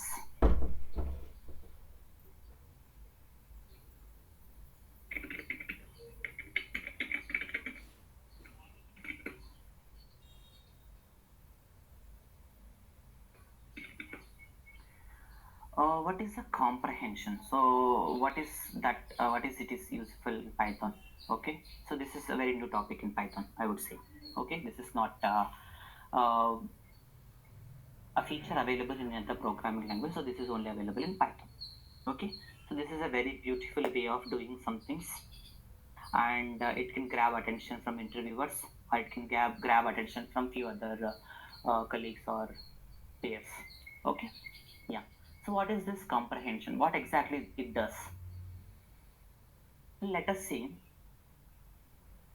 Let me just give one problem statement and we'll see how can we achieve that with the help of this list comprehensions. And with that example, we'll just drop the definition for this list comprehension and all this stuff. Okay, first, I have a list LC1. Okay, so inside that I have 1, 2, 3, 4, 5, 6, 7. Now the problem statement for me is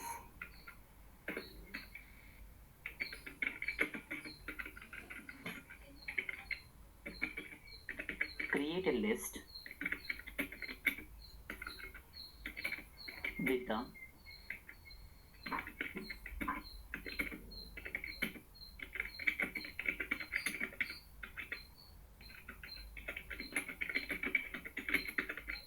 from the above list. Okay, here the question is, so they have given a list 1, 2, 3, 4, 5, 6, 7, and what they are expecting us to do is we are expected to create a list so which has the square values of all this. That means 1, 4, 9, 16, 25, 36, 49, like that. We need to create a list like this. So this is the expected output: 1, 4, 9, 16, 25, 36 and the 49. So this is the output. Okay, if we go by the traditional way, So this can be solved with the help of any other programming language. So the solution that I am providing here will work for any other programming language. This is the syntax there. First what I will do is, first I will create squares list.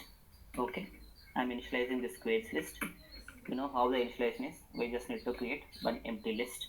Okay, so this is the initialization completed. Now I need to traverse through each element of this list one. For I in LC1, okay, for each value in the LC1. Now what I need to do, I need to find the square for this. How do I find a square? I exponent 2. Okay, now what I have to, I have a square value. Now what I need to do, I need to append this value to the expected list. SL dot append SQUAR square. Now I have this value, this list updated with all the squares. Now at the end, what I can do, I can print SL. Now I have 1, 4, 9, 16, 25, 36, 49. Okay, so this is a traditional way of doing this stuff. So Python, we know Python, what is Python famous for? So Python is famous for one-line solutions. So is there a one-liner solution for such a kind of problem?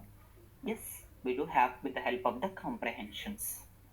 Okay, so here what we are doing, so what is the operation that we are doing, if you could see? Here we are transforming. Okay, so if you could see the input list, what is the size of this input list? 7. What is the output of the size of the output list is 7. We are simply transforming each element into another value. This is a transformation that we are doing. The first operation is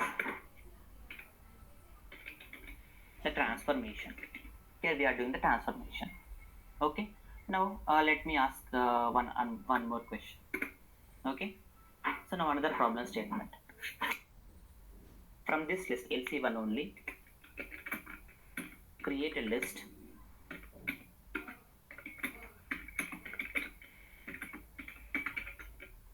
with all the even numbers from the above list. Okay, the expected output is, so in the above list what are the even numbers? 2, 4, 6, that's it. The expected output is 2, 4, 6. So this is the expected output. So for that, again we need to go by the same steps. We need to first create an empty list, run a for loop on LC1. We need to check if that number is even or not. For that we just need to check I modulus 2. I mean the remainder when we divide by 2 is 0 or not. If it is 0, that means that is an even number. I want to append EL with this value. Okay, after this for loop I can simply print this EL. See, now the output is 2, 4, 6. So here the length of the output list is 3, wherein the length of the input list is 7. So we have like filtered out. Okay, we have filtered out few values. That means all the values from this list can or cannot be inside this list after doing the filtration. So what is the operation that we did here? Filtration. So here there are two operations that we are doing. One is transformation. That means this operation, whatever the operation that we want to do, will be performed on each and every element. Okay, and in the output list as well. So each and every element, transformed value of each and every element will be present.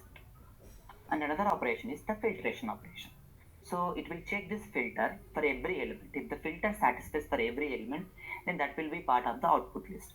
If the filter does not satisfy for that particular element, then that value is not part of the output list. Now let us see how can we achieve this with the help of these comprehensions. So first of all, what is the comprehensions?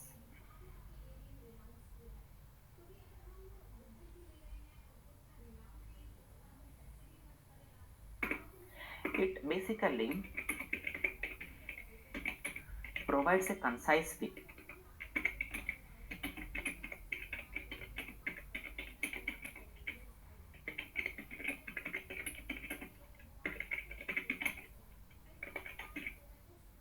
and perform transformations and filtrations. Okay, provides a very concise way to iterate over an existing list. So here LC1 is the existing list and perform transformations and filtrations. Okay,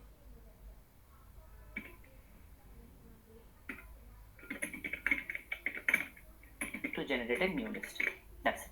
So this is the simple definition of the comprehensions. So it provides a concise way to iterate over existing list.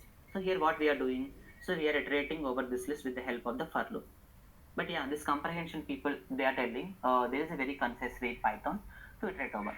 Okay, and to do this transformation and filtration also. So here the transformation and filtration is a part of this for loop. So they are telling, so you don't need to do that in a very traditional way. Okay, we have some other way. With the help of comprehension, you can achieve this. Okay, so how can we do that? So for this, we have a specific syntax which we need to remember.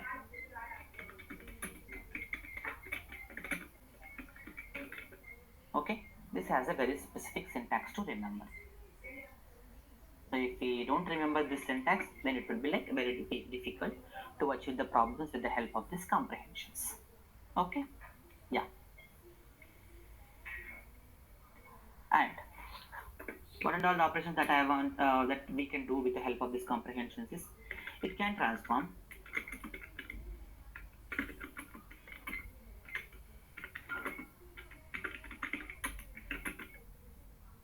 to a new element and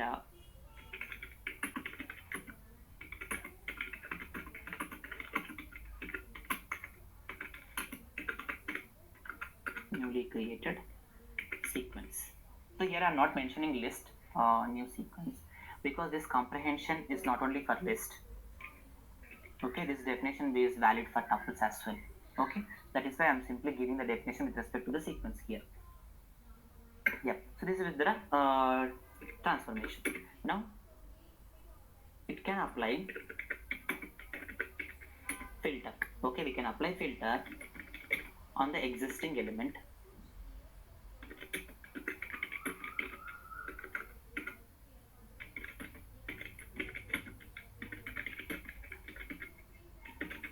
and if the element satisfies the condition in the sense the filter.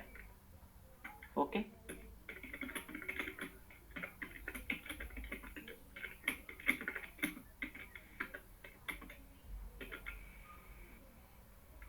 newly created sequence.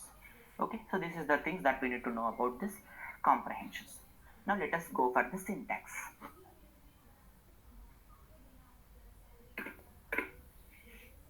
First, syntax is, so I told you, so this will create a new sequence itself, so we don't need to initialize that and we don't need to keep on updating that. So a new sequence. Okay, yeah. So here if it is a list comprehension, there will be square brackets. If it is a tuple comprehension, it will be curly braces. That's it. Okay, here I'm keeping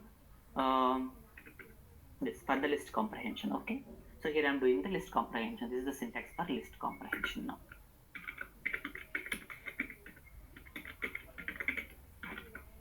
yeah, new sequence is equal to, so now we have opened the square brackets. Now inside this there are like a few values that we need to pass. First is the expression. Okay, after this expression, and then we need to start our for loop. For, okay, a value, variable name, let's say where. Okay, and in the existing list. Okay, here we are running the loop for where in the existing loop. Okay, and then goes our if condition. Okay, so this if condition is optional.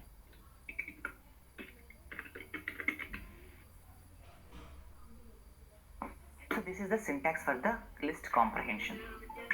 Okay, if it is a list, so we have square brackets. If it is a tuple, we have circular brackets. Now, so inside this syntax we have few values. Now let us like break down this syntax and see what exactly each are. First, let us we'll come back to the expression later. First we'll see where. What is where? We know what a for loop is, what in is membership operator. That's why I'm not like going there. First where a temporary variable use it to iterate the list. Okay, it is a temporary variable that we created, use it to iterate the list. It does not have any meaning except this temporary variable. Let's like just like I here. Okay, and the existing list we know the input list and the if condition.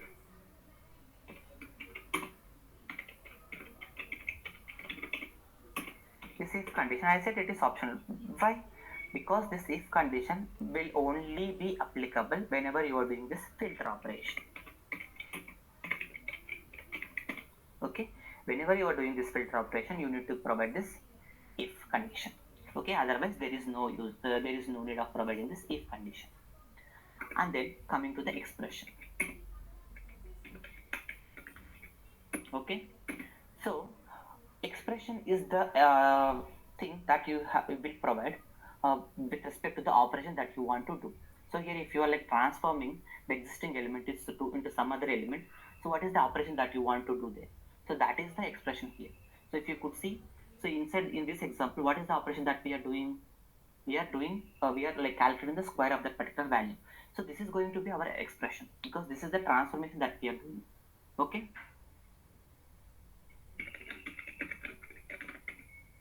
transformation operation.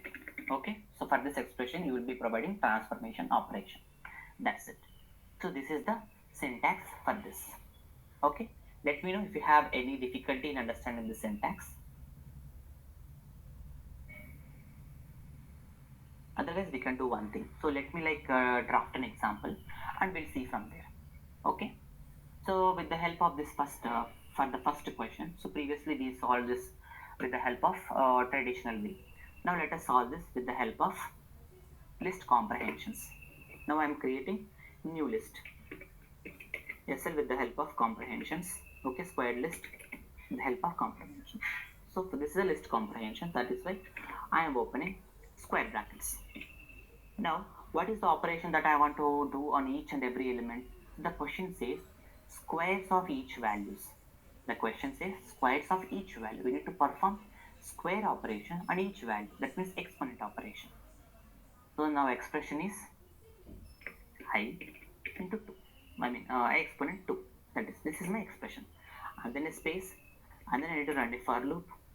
I. This is a temporary variable that I am creating in. What is my existing list? LC1. That's it. Okay. So this will do whatever we have done so far. All this. Now let me simply print SL underscore comp. See, this list got printed with the help of the traditional manner, and this we calculated with the help of this list comprehension. See, isn't it very beautiful? So instead of all this traditional stuff like initializing some empty list and then running a for loop on every element and doing all these calculations and this for loop. Okay, so instead of all these operations, so we are achieving the same thing with the help of list comprehensions.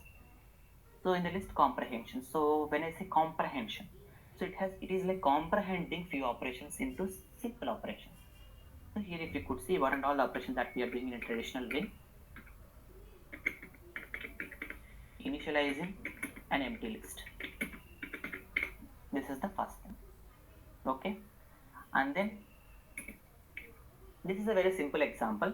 Okay, that is why there are only two steps here. What are we doing here? We are appending. There is an append operation here. Now if you could see, these two operations are not at all there. Okay, there is no initialization here and there is no append happening here. Okay, these two operations are internally handled by this list comprehension. That's it.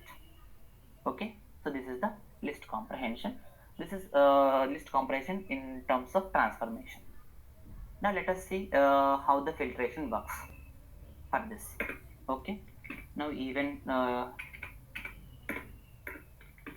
list with the help of comprehension. Okay, this is a list comprehension because this is the operation that we are doing on the list. Okay, that is why I have opened square brackets. And what is my expression? So coming for the we'll come to the expression later. I in. Okay, what is the list? LC1 tau. So what is the filter? We just need to check if that is even or not. So this is the filter, right? If condition. Okay, I just need to add this if condition here. If I percentile 2 equal to 0. So this is the if condition. So here if you could see when I said expression, so that is the transformation operation. So in this question, there is no transformation I could see. If they are simply telling, so if that number is an even number, just pick that. That's it.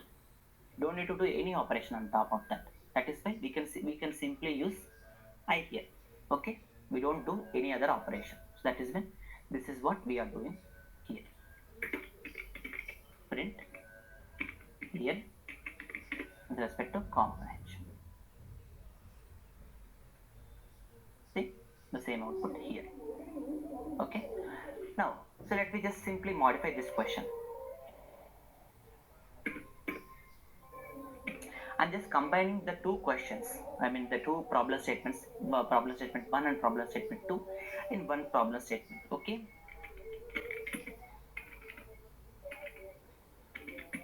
Create a list of squares of even numbers from the given list. So here if you could see that in the question itself, they are mentioning both operations like transformation and the filtration. So what is the filtration first? So they want only the even numbers. So this is the filter that we want to apply. And what is the transformation?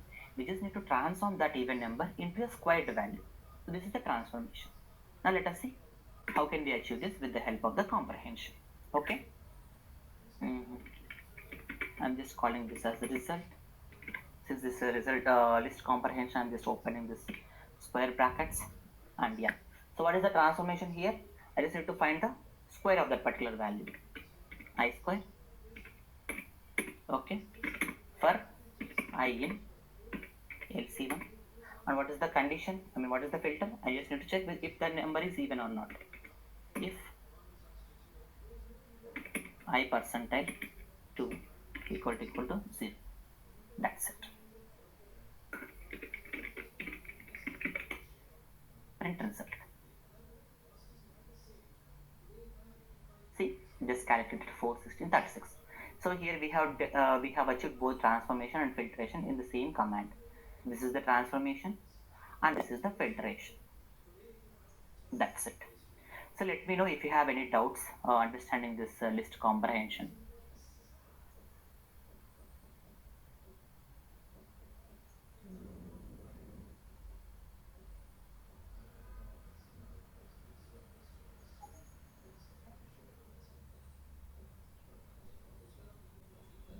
Mhm.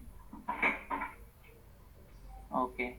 So let me just walk you through two examples on this list comprehension and we can like wrap this class up. Okay. Yeah.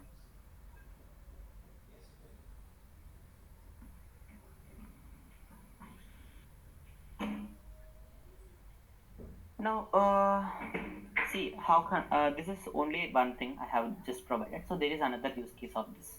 Okay. Now, if you want to create a list of lists, can we do that? Okay. When I say that particular thing, so I just give one problem statement. So the question itself is the Cartesian product.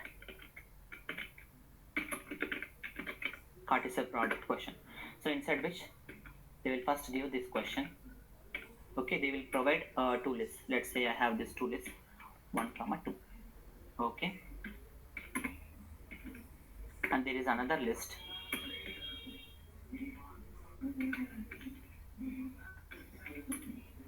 A comma B.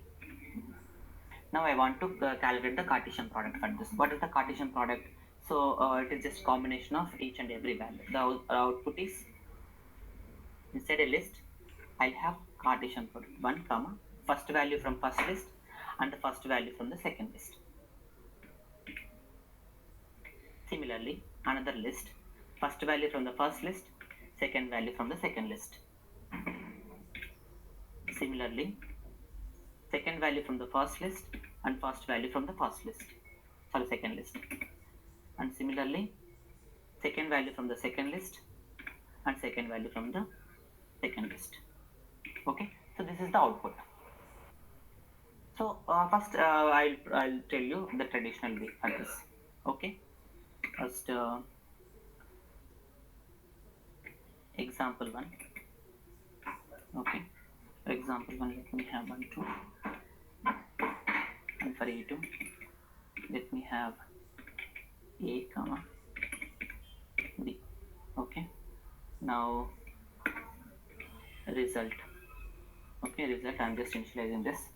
Okay, now I want to run for loop for I in e1 and then for j in e2. So here I'm running two loops because I need to like traverse through two lists. Okay,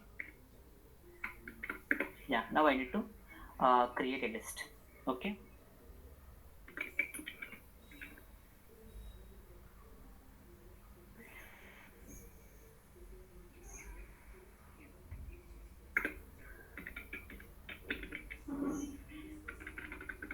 that's fine. Here I can simply call it as I can simply call the same result dot append. Here I can simply give the list I comma j. Okay, so now my work is done.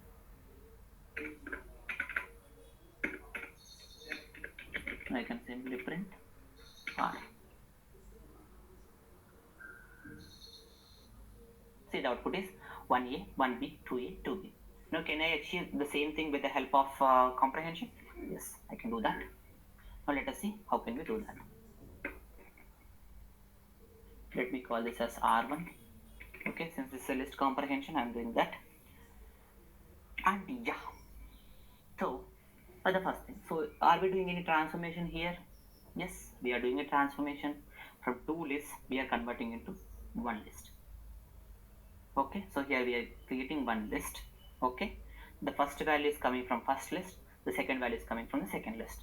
Now before that we'll just run for loops for I in LC1. This is the first for loop on first list, and then again another for loop for j in LC2. Okay, yeah, so what is the first value here? It's not LC1 LC2, my bad. E1 and E2, E1 and E2. So what is the first value for coming from E1? That is I. The value coming from E2, that is J. Like that. Now I have my R1. Print R1. That's it. See, the same thing which we did here, we have achieved with the help of the list comprehensions. That's it. Okay. Now this is one of the use cases. So wherein you can find this Cartesian product, or you can like this one from one dimensional list to we achieve the two-dimensional list. Okay, that is another use case, and another problem statement. Okay, so here I'm just giving few problem statements so that you can simply understand this and you can practice this comprehension with some examples. And the question is,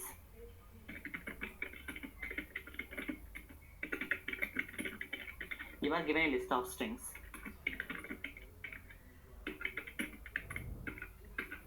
You need to filter the strings which has at least one vowel and create a list out of them.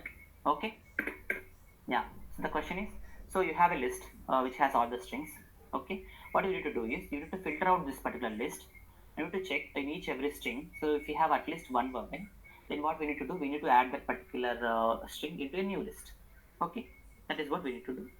So first the input list is input list, I would say IL.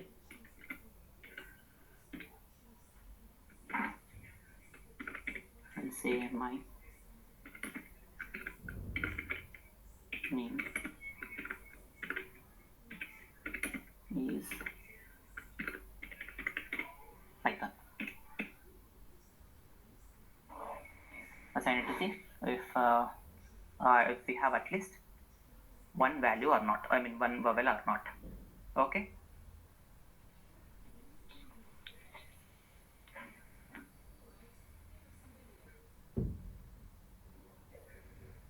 Instead of this, you have any such a kind of list?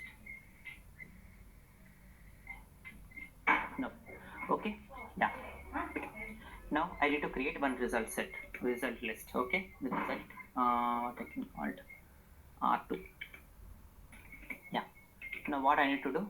I need to pick a word. I'm calling this as a word for word in I1. This is IL, right? IL. Okay. Now I need to provide a filter. Okay. I need to check if there is at least one vowel or not. How can I check? If let me have one string with all the vowels A, E, I, O, U.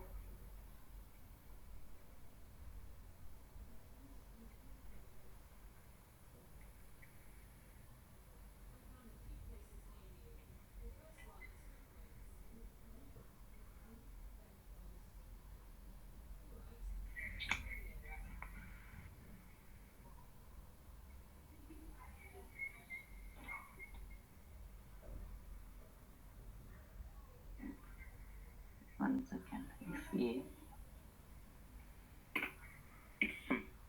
If A in word, okay, or E in word, or I in word, or AEI next to O in word, or U in word. So here I'm just like let's me simplify this question. I'm just giving all smalls. Okay.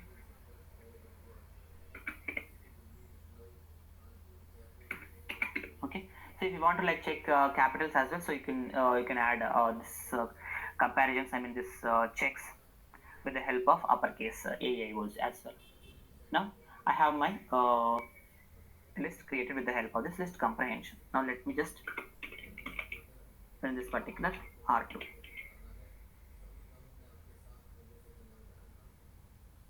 See, name is Python got printed because in the word my, so there is no vowel at all. That is why my is not printed. So name is Python. So if you want to have uppercase checks as well, so yeah, we can do that. Okay. Yes. Yeah, that is how we can do that. Okay.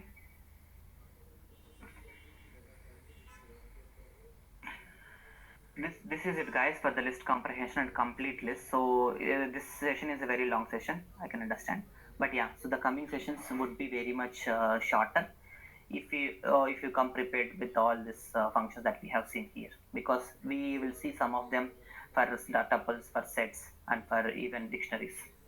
Okay. Yeah. Let me know if you have any doubts.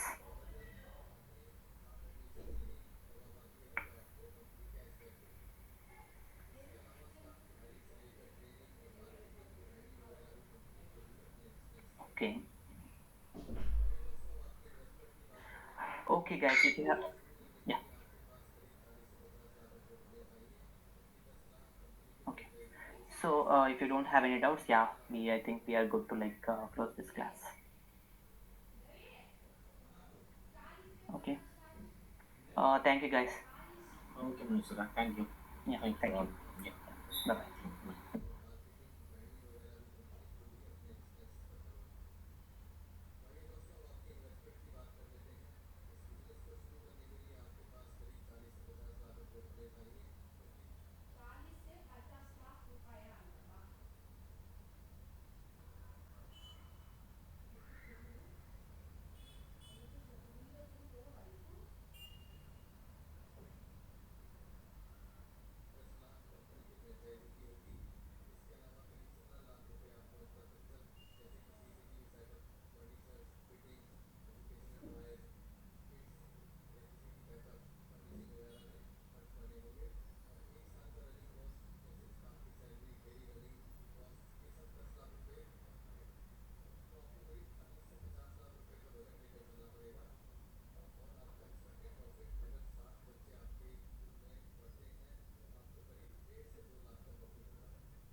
100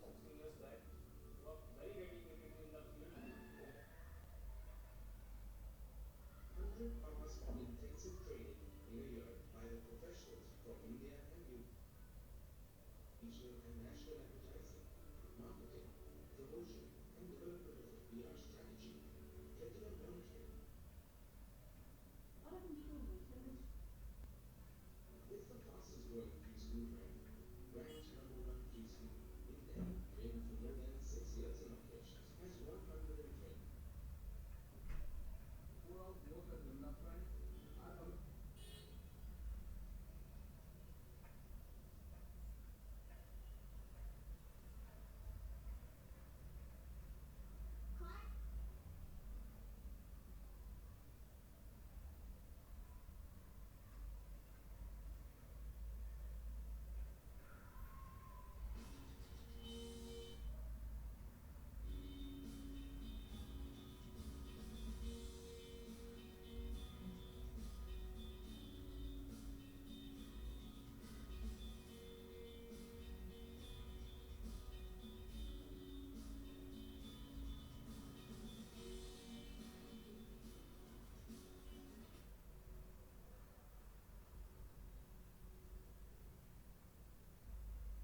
Hello everyone, I am for the series. I will be discussing the business model that you should opt for if you are planning to open a preschool in India. So now, after going through the checklist and all the previous videos, the only dilemma that you are facing is whether you should opt for a non-franchising independent business or directly integrate with any preschool franchisee. Let me first answer the burning question.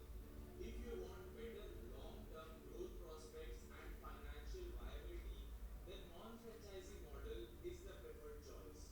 Now let us talk why. A school is open a preschool in India. So now, after going through the checklist and all the previous videos, the only dilemma that you are facing is whether you should opt for a long-term growth prospect.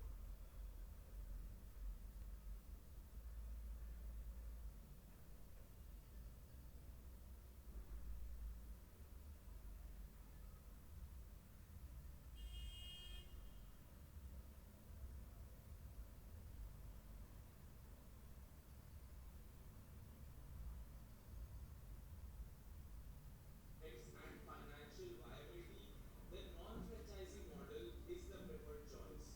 Now let us talk why. A school is an institution built on goodwill and sustained through reputation. You might think you are buying goodwill when selecting a national franchisor to start a preschool. But what entrepreneurs often miss is their own role in making a preschool successful. Ask any preschool owner who has stop why. A school is an institution built on goodwill and sustained through reputation.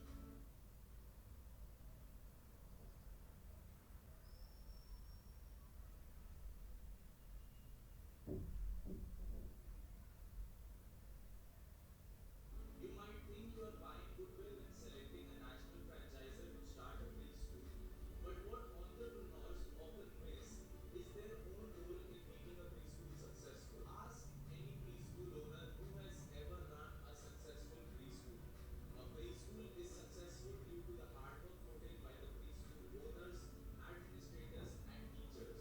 After a point in time, the role of the franchisor is close to non-existential. But in that period of time, the whole local ecosystem has been built by you to further the interest of the preschool franchisor.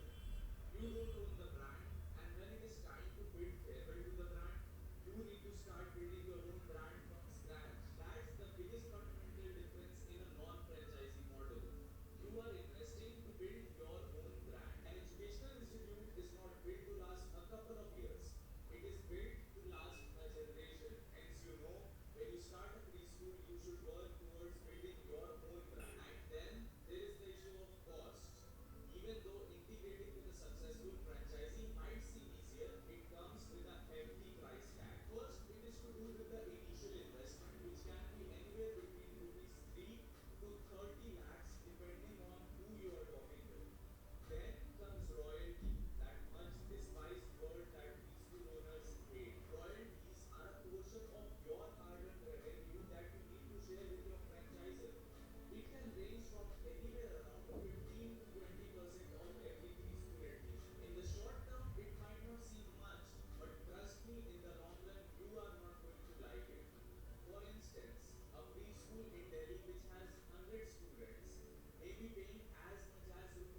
15 to 20